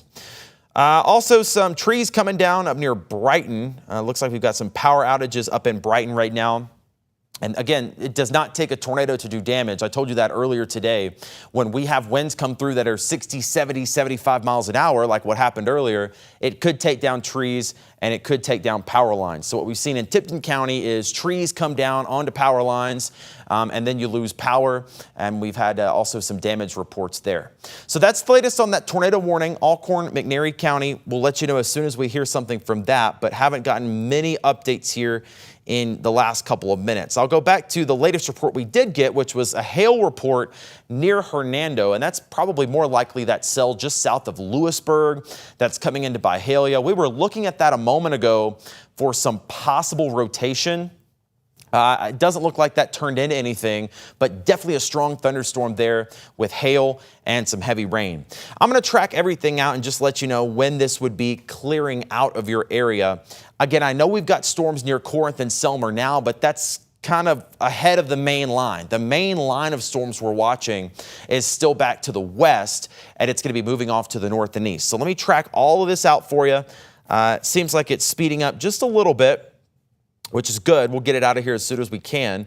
But I want to get the most up-to-date speed. They've got it at 65 miles an hour. So the fact that it's moving that quickly is an indication that the winds alone are very fast. So when you see the winds coming in that fast, it's going to move the storm a little more quickly as well. So 65 miles an hour.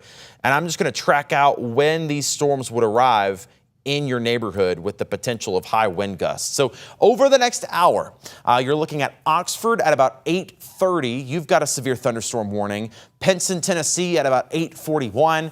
Walnut at 8:47. And Walnut, like we said, I know you just got that first storm, But you've got this next complex that's coming in that could be producing more damaging wind gusts. Ripley, Mississippi at 8:53. Ripley, Tennessee is clear of the severe weather threat. It's over for you. Selmer at 8:56. Again, I know you've got storms now. You've got another line coming. Corinth at about 9:08. And then it seems like this will be generally clearing out. So by 9:30, 9:45, this is generally going to be wrapping up. Do have a report now of possibly a tree down in Midtown or that area, kind of right along the East Parkway area near Poplar and East Parkway. So we'll keep an eye on that. I wouldn't be surprised if we had some outages because of all those trees. That's right over there in front of Overton Park. So would not surprise me at all. Also, some more rotation we're watching with another storm. This is the one we were talking about earlier down in DeSoto County, Tate County, Marshall County. We're now watching some rotation. Weather services near Byhalia in Marshall County. This area does not have a tornado warning on it, but some interesting signatures there. Let me see if they're looking at maybe the other radar site. To be honest with you, I'm not seeing anything there that is grabbing my attention in terms of rotation, but what is grabbing my attention is the wind that's being estimated on the order of 50 to possibly 60 miles an hour, and that's near Byhalia. I know it's not showing up on the map, but there's I-22 and there's 269. So between Olive Branch and Holly Springs, and really moving into the Holly Springs area soon, we could see winds estimated up to about 50 miles an hour. Corinth also seeing very high winds estimated at, or measured, I should say, at 42 knots. So that's going to be on the order of, 50 or so miles an hour. So very high winds in Corinth. We did have that funnel cloud report, but other than that, we've not heard anything else out of this storm. This one, though, is really starting to pack a punch, at least just in terms of the wind threat, and that's coming right into Holly Springs. I know you've already got rain there in Holly Springs, but as that storm moves east, we're going to keep seeing wind gusts anywhere from 50 to 60 miles an hour. You don't need a tornado to do damage, so when you get that kind of wind, you can still see power outages, you can still see trees come down, and we've already seen a lot of that happen. Like we just mentioned, we had a report of a tree down at Poplar and Cooper in front of the Overton Park area in Midtown Memphis. So heads up to you, Holly Springs, Byhalia area, Sladen. You're going to be getting those heavy rain, high wind gusts in the next bit. This is almost clearing out of DeSoto County, so we can just about give DeSoto County the all clear once this gets to Byhalia and moves out. But it does look like South Haven, Hernando, that cold front has gotten to you. So you've gotten the cold air now, and that severe weather threat is going to keep moving east. Same situation kind of with Shelby County. I think we can pretty much give Shelby County the all clear. Memphis is dry at this point. It's gotten very cold. I'm actually wondering what our latest temperature report is in Memphis. We were 80 degrees earlier today. It's 50 right now, and when you wake up, it's going to be 20-something, 29 degrees in parts of the Mid-South. So very cold air moving in, but it does mean the storms are moving out. Kit. Bringing attention to some of the strong winds that are coming into the Moscow area. This is just right there. Pretty low on the radar that we can see this area of some very strong winds, likely seeing some of those severe winds right there around Jaeger Drive. This is an area we had tornadoes coming through just last year. We can see those winds on radar around 50 to 60 miles per hour. I can get that info on screen for you. All these bright pink pixels you see in here, these are severe winds, 58 to 66 miles per hour. So those are strong winds. Those are likely going to cause some damage as they're pushing east. That'll eventually get towards the LaGrange area and Grand Junction, Tennessee as well. So some very strong winds. You can even see off towards central parts of Fayette County here, some pretty strong winds in here. Some right there on the cusp of severe thresholds, some just a little bit below, but these winds are going to continue to push east and maybe a little more southeast over the next little while. So keep that in mind as we could see some pretty intense winds rolling through. One thing, of course, we're keeping a very close eye on this storm that has that tornado warning threat. Unfortunately, we cannot get off air until a tornado warning has been canceled. These are requirements by the FCC, so there is nothing we could do. I would also like to be watching to see how many awards Sinners is getting. It was a great movie, but unfortunately, we have a job to do. We can't do anything about that. So no matter how many comments or phone calls we get, where our hands are tied by the FCC, we must do this. And every other channel channel in the network is also covering this severe weather threat, because that is our priority, is bringing severe weather information to the public. Everything else is secondary to that. So as that line, like Trevor was mentioning, has cleared Memphis, we may be safe here in Memphis, but our friends and neighbors out towards our eastern viewing area are still under that tornado warning presently. We're also keeping a close eye on these storms moving into Marshall County now. As these storms are moving through the Byhalia area, some of these storms had some brief area of rotation, some good indication over the last couple of scans here showing that that hasn't really intensified at all. So hopefully we don't see anything coming out of that area as well. But out towards Mitchie, that's right there on the very edge. Corinth, that's where we're seeing that area of rotation. This was the lower area of rotation, the farther south one, that previously had a funnel cloud, which of course corroborates the tornado warning that is in place. That's where we have some of that surface rotation. And then also we've got another area of rotation. Interestingly, these storms have sort of maintained themselves. We had a brief moment where the northern circulation had weakened, had sort of gone away, but we did start to see it come back on, especially from the Columbus radar sites, where it's right there on the very edge of McNairy County. So that's starting to move into Hardin County. So that one is moving out. And the good news is they've also extended that warning as a severe thunderstorm warning into the Savannah area north of Iuka. So just northern Tishomingo County there in Mississippi. So once this area of circulation clears this line, that's when we'll go back to the Oscars on air. Unfortunately, we technically couldn't show that small box on our stream, so we can't do that now. But we do have a new severe thunderstorm warning that's just been issued. So when I switch to that, this is for parts of our very southern viewing area. Oxford is now within a severe thunderstorm warning as we're starting to see this line of storms push through. So a lot of folks watching from Ole Miss. This also does have the tornado possible tag on there as well. So there's multiple threats with these storms, not only the winds that could be upwards of 60 miles per hour, which can do damage to roofs, to sidings, can blow down trees, and of course, a very heavy tree can do a lot of damage to a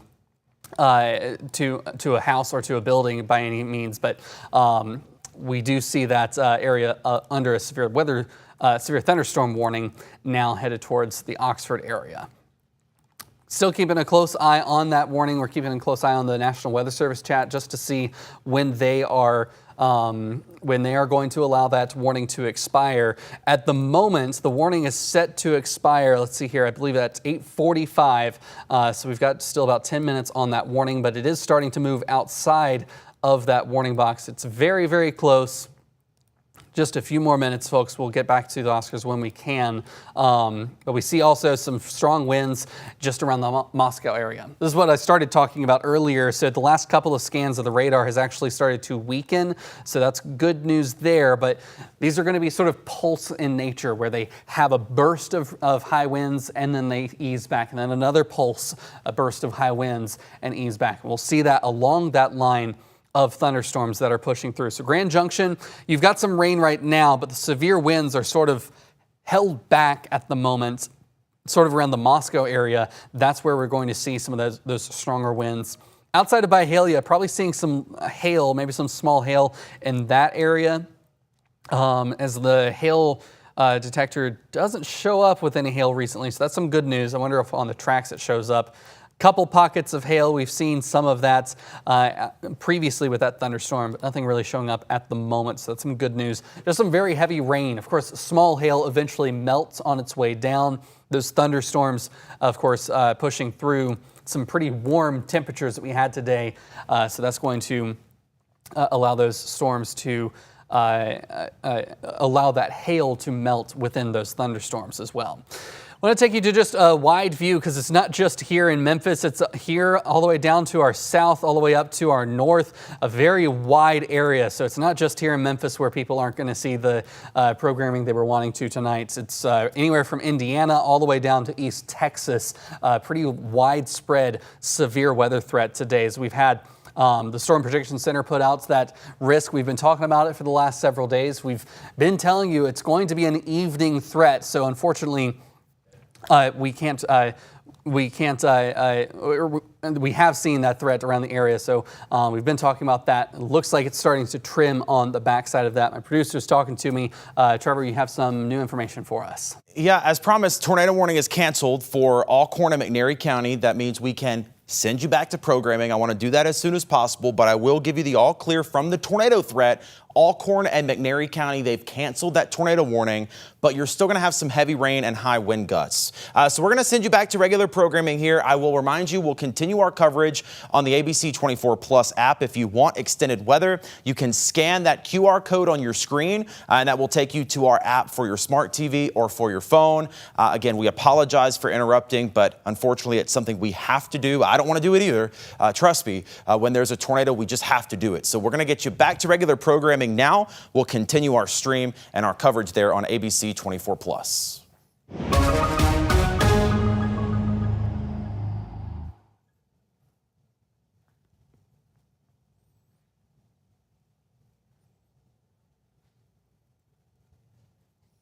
All right, continuing our coverage here on ABC24 Plus.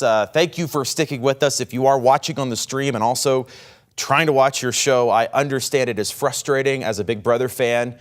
I also have had many of my shows interrupted by weather. Just not much we can do about it, right? We have to do it. It's the rule. If there's a tornado warning, we have to be on the air. So we try to get in and out just as soon as we can, just so they can enjoy maybe a little bit of that show. I understand. I get it. It's not something we like to do. We don't get more ratings. I don't get paid more because we don't get to take commercial breaks during this. So it doesn't matter with any of that. I will give you an update now as that tornado warning is being allowed to expire. It's being canceled. We still have this line of thunderstorms that's rolling through. Memphis and DeSoto County, clear of you.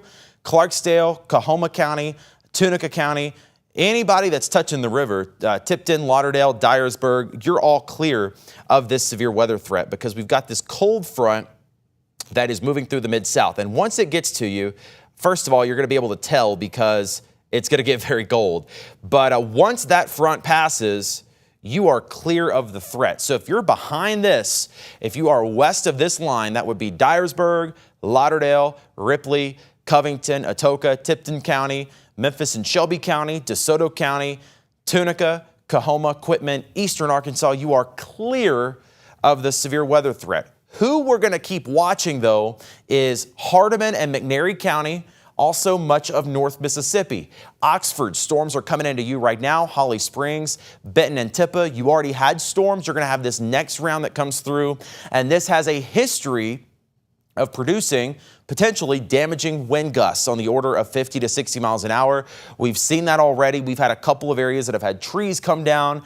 Power outages have been reported. Kit, I don't know if you can minimize our stream over there and maybe check in on those outages. We can get that here in just a little bit. But we have had many reports of power outages, some up in Crockett County. We also had some reports in Tipton County and then toward Hernando as well of some power outages. So again, if you are west of that line, you are clear. It's east of there that we still have to watch. All right, Kit's got our power outage map up. Let's head over to it, get you an idea of those outages. Memphis and Shelby County, at least on this map, not reporting any. That might be a miracle. Yeah. Well, we'll see. They're behind you, so I'll let you talk about that. Yeah, sorry, I didn't know they had come over to you. But yeah, Memphis and Shelby County not reporting any yet. We'll see if maybe the data's just being a little bit slow. But you can see several hundred outages in Benton County, 3,000 in Tippa County. So there are several areas that have power outages on the map. Again, Shelby County not getting any data, but I just want to kind of, while we're here, pull up the MLGW outage map and just see if it's maybe an issue with our data coming in, or if we just really don't have any power outages in Memphis. That would be great news. We'd have to give big props to MLGW. We will check that out. And yeah, as I assumed, yeah, we're just not getting the data in. 10,000 people without power in Memphis and Shelby County right now.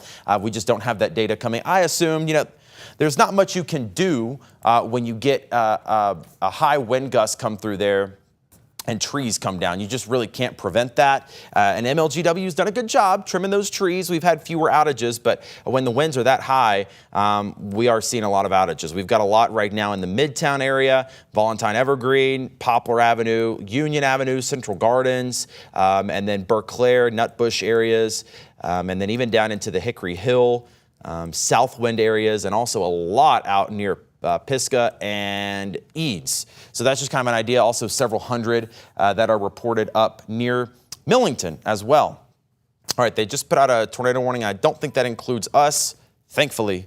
Whew, no tornado warning for us. That is just outside of our area. But it is that same storm that is leaving Corinth and Selmer and McNairy County. It's now continuing there into the portion of Savannah, Pickwick areas. That's where the tornado potential is now, but we do not cover those zones. They're moving out of the Mid-South, so not a big issue there. And that tornado warning for Corinth, Alcorn, McNairy counties is going to be allowed to be dropped. So going back to a wide view and just getting you an update, again, line of storms rolling through. Fayette County, the worst is passing you.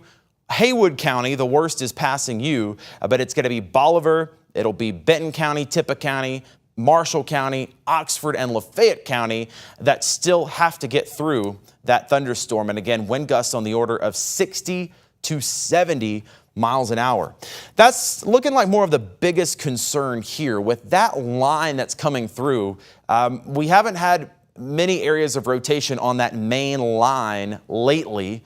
It seems like it's all been what's out ahead of it, and that's now moving out of our area. So we'll see if they can keep trimming back this tornado watch. Technically, it is until 11 p.m., but we're not going to be in the threat that long. Again, Memphis and Shelby County and DeSoto County, you are already clear from the threat. I think what this line of storms is going to be more of a damaging wind potential, and that is going to be more for, again, Hardeman County and Bolivar right now through Holly Springs and then into Oxford here in the next bit. We'll zoom in and kind of get you the latest update as a little closer to home. Bolivar, it does look like, is kind of in the heart of that thunderstorm now. Probably some very heavy rain, high wind gusts, could be 50 to 60 miles an hour. I want to see just curiously on the velocity mode of the radar. Now, as it does get a little further away from the radar site, we're looking further up in the clouds, but we are still seeing indications not far off the ground of 50 to 55 mile an hour winds, and that could be coming down to the surface. So that's going to be coming through Hardeman County, even Fayette County, still seeing some of those high wind gusts. So that's what's going on in West Tennessee, and that batch of storms is also coming into McNairy County. I know you just had some storms. That tornado warning has been canceled. It's going to be this next line of storms that could produce some very high wind gusts, though. Down into North Mississippi, Marshall County still kind of in the thick of things, maybe even a little hail, not far from Sladen. We're seeing wind gusts in here, 50 to 60. That's going to be coming through Tippah and Benton County, and then Lafayette County as well. Worst of it starting to clear out of Panola and Tate. We can almost give you the all clear there, but still some heavy rain coming down. And then Oxford, you're going to be kind of the next one to get the heavy rain and the potentially damaging wind gusts. So we'll zoom out here and time all this out. Again, it's all speeding up very quickly, which is good. I think the quicker we can get this out of here, the better for everybody. But of course, moving faster means you've got faster wind speeds. So moving at about 60 miles an hour or so, 60, 65 miles an hour. Some areas moving a little quicker than others along this line. But I'm just going to time it out through the rest of our area, the areas that we cover. Oxford within about the next 5 minutes, the heaviest rain, the highest wind gust there. Walnut by about 8:54. Ripley at 9 o'clock, that's Ripley, Mississippi. Ripley, Tennessee is all clear. Selmer by about 9:04. Corinth at 9:17, and then Boonville at about 9:25. As we see that line continue to march to the east. I will give you an update here as we come up on 9 o'clock, just a little bit of a programming note and what's going to happen. We do have to do our 9 p.m. newscast on CW30. So there might be a moment here coming up if we don't have any tornado warnings that would require us to be on air constantly. We might take a commercial break here. You might see the stream go to black for a little bit, and then we'll come back for our 9 p.m. news. We'll do a little bit of news in there if there's not a tornado warning, but I think most of our 9 p.m. newscast will probably still end up being weather as that moves off to the east. Corinth, Selmer probably done by 9:30, so we will watch that. We'll keep you updated through at least 9:30, but there might be a time, again, we take a commercial break, and then we do a little bit of news in here as well if we do not have an active tornado warning. So that's just kind of a planning ahead. Our 10 p.m. newscast will probably be relatively normal because this will be out of here at this point. But we do want to let this line of storms get all the way through the Mid-South, and National Weather Service kind of seeing the same thing with that potential of damaging wind gusts, mainly along that section. We had these storms fire up ahead of the main line out toward Corinth and Selmer. They're watching those for tornadoes, but that's now cleared Corinth. That's cleared McNairy County. That's now over by Pickwick and moving away. This second line, the main line of storms, is what's going to be producing the highest wind gusts. So that's Holly Springs, Oxford within the next few minutes. Bolivar, you're getting it now. And then that has to push through Benton County, Tippah County, Corinth, and Selmer. And then we will be done.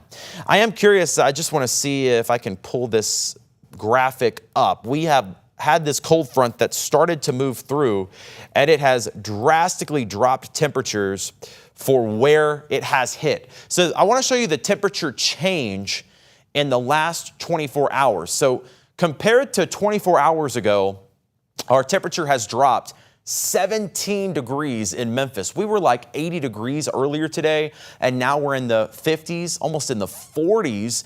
Notice though, ahead of that front, we're actually 5 degrees warmer in Corinth. We'll get over to the temperature map, and that might give you even a better idea of where that front is and when it's going to be coming through. So let's get over to that. And this will just be our current temperatures, and that is a wild thing to see. I mean, you can see the cold front and the rain starting to come through. Still nearly 70 in Oxford and Corinth. Holly Springs at 67. Memphis, 50. And then much colder air coming in behind this. Let me actually get to a regional view here, and you can see what kind of cold air is coming in. This is such a strong storm system. 30s in Springfield, Missouri, 31 there. And that's the kind of cold that's coming in behind this front tonight. So when you wake up tomorrow, it's going to be in the 20s. I just want to let you know the next couple of nights are very cold. So if you do have any potted plants that are out, or if you've already planted, bring those inside or cover them up, because we are going to have a freeze likely for the next 2 nights with highs in the 30s, or highs in the 40s, I should say, maybe some 30s tomorrow. I think we'll get to around 40 or 41 in Memphis. All right, getting an update on the radar situation at this point and what we're looking at. Again, this little line of storms seems to be the worst to me, at least in terms of possibly a tornado, but that's out of our area. That's actually over Tupelo, and that's going to be coming into Itawamba County and Tishomingo County, and then into northwest Alabama over toward the Shoals. What we're stuck dealing with now is the main line of storms that's producing the heaviest rain and the highest wind gusts. That's over Bolivar right now. It's going to be coming up into Selmer. It's going to be coming into Holly Springs in the next bit, and then also into Oxford as well. So those areas still dealing with the heaviest rain, highest wind gusts. Ripley, Mississippi, you're going to get that as well. But most of us are starting to clear out. I want to draw that line again where the cold front is, just to give you an idea of who is clear from that severe weather threat. So I'm drawing the cold front out. If you are west of that, your severe weather threat is over. It has come to an end. That's Memphis, Shelby County, DeSoto County, and all of eastern Arkansas. So that is completely clear. There's nothing else coming tonight. West Tennessee starting to clear out. Dyersburg, Lauderdale County, Tipton County, even Haywood and Crockett counties, you're now clear of this.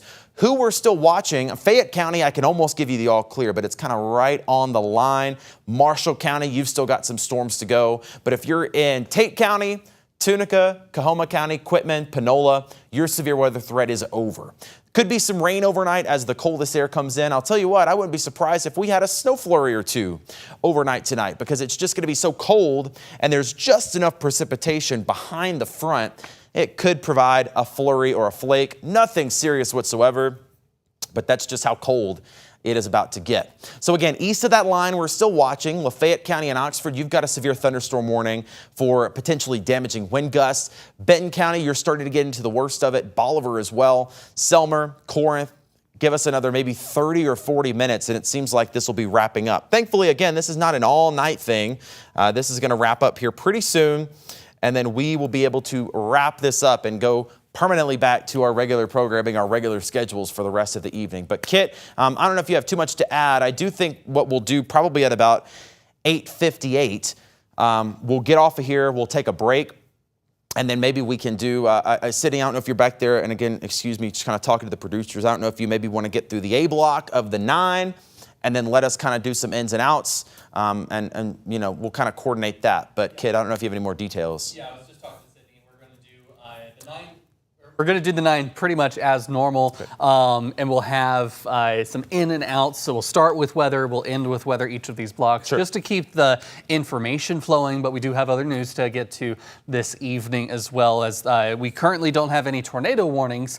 Of course, we've interrupted programming on air. We'll have to interrupt our own programming. Our apologies to our own reporters and producers who've worked hard on the 9 o'clock show. But if there is a tornado warning, we will have to continue with that as the weather comes through. So we'll keep an eye on that.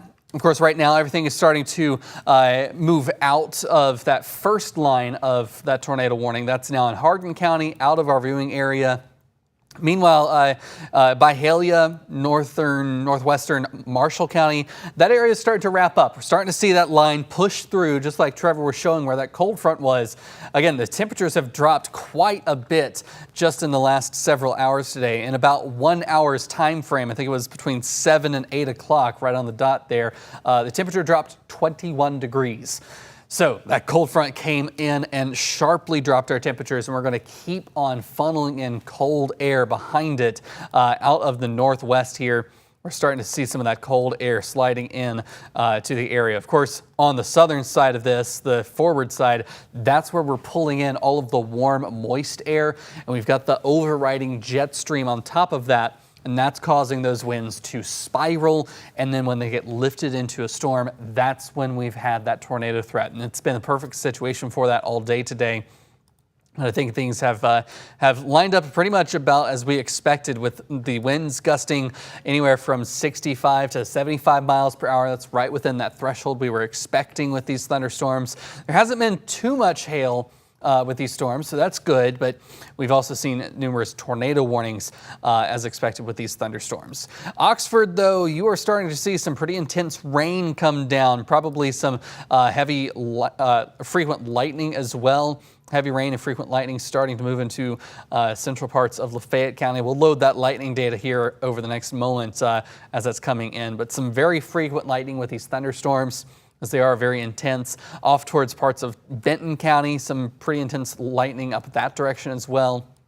It's a very heavy rainfall in eastern Hardeman County. So overall, things have been pretty rambunctious this evening as that line of thunderstorms has been pushing through.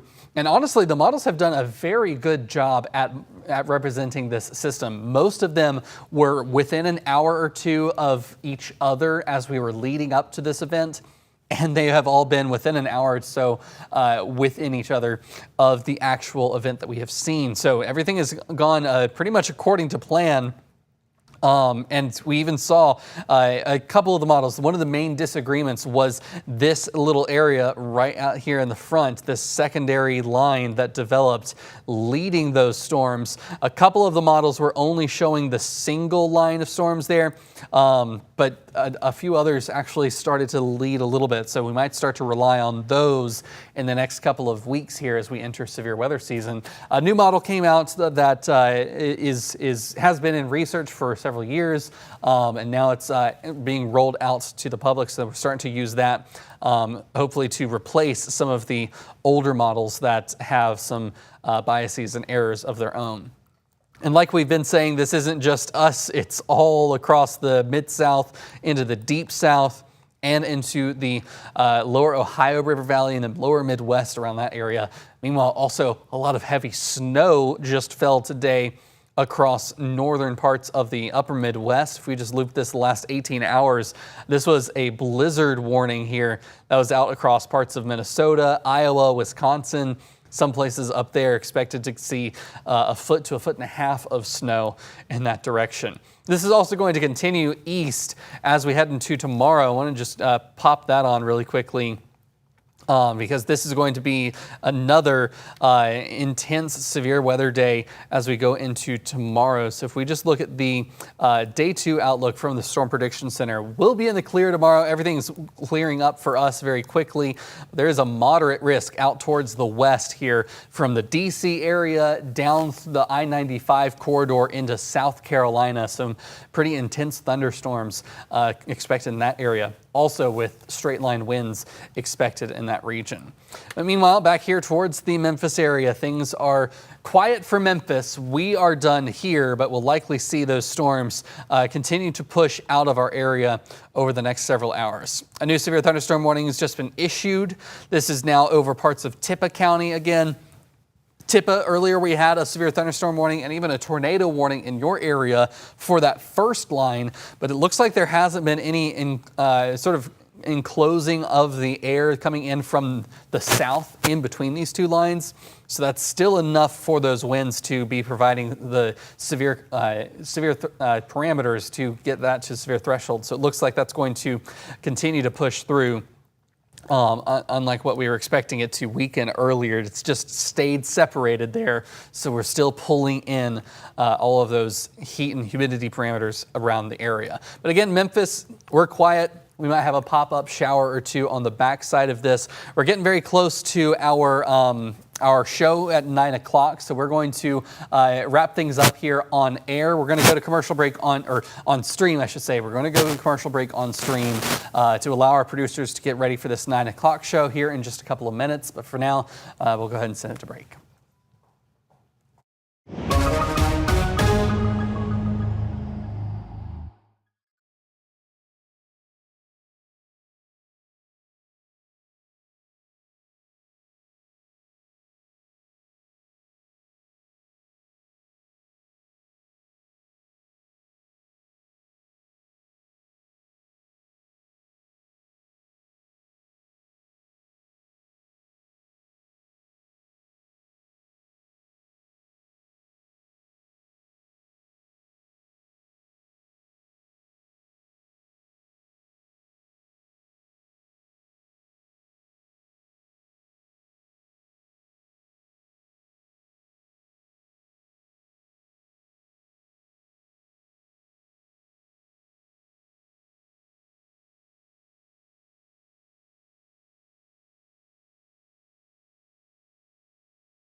Right now at 9, a child shot and killed in Memphis for a second time is raising concerns. What police are sharing about the victim.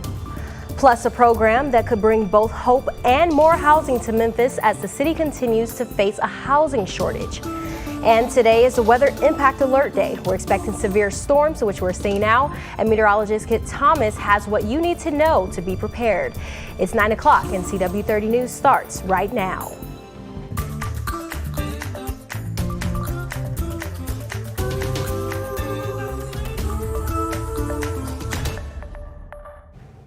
Good evening and thank you for joining us on CW30 for your news at 9. I'm Shakina Davis. We're giving you a weather impact alert this evening for the threat of severe weather. Winds have already been high, but stronger storms are here and on the way. Let's check in with meteorologist Kit Thomas for the latest details and timing.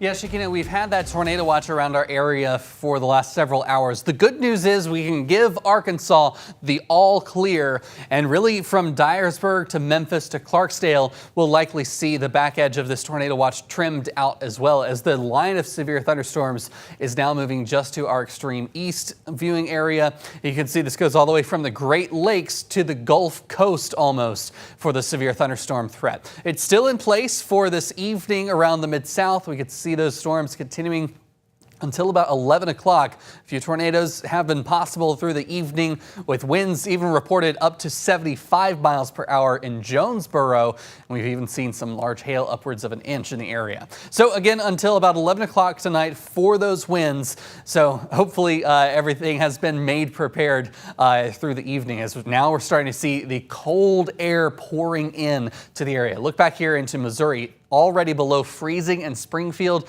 and we've dropped to 50 degrees. But between 7 o'clock and 8 o'clock, we actually saw the temperatures drop 21 degrees in just 1 hour as these storms were pushing through. On the backside, it's snow across parts of Missouri. They've even had some snow squall warnings.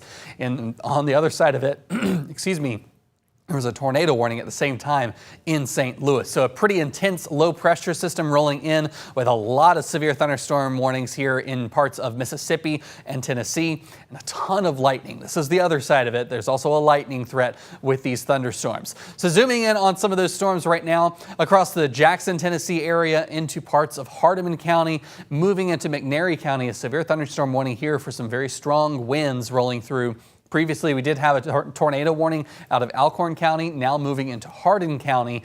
But across northern Mississippi, another severe thunderstorm warning just issued here across parts of Benton and Tippah counties into Alcorn County again. Notice this gap in the air here. We're still pulling in a lot of heat and humidity into this line of severe storms. So we'll continue to see those pushing through, as well as into Lafayette County for the next hour. I'll have more details on this forecast coming up in just a few minutes. Right now, thousands of MLGW customers are without power. Here's a look at the outage map. We'll be monitoring it all night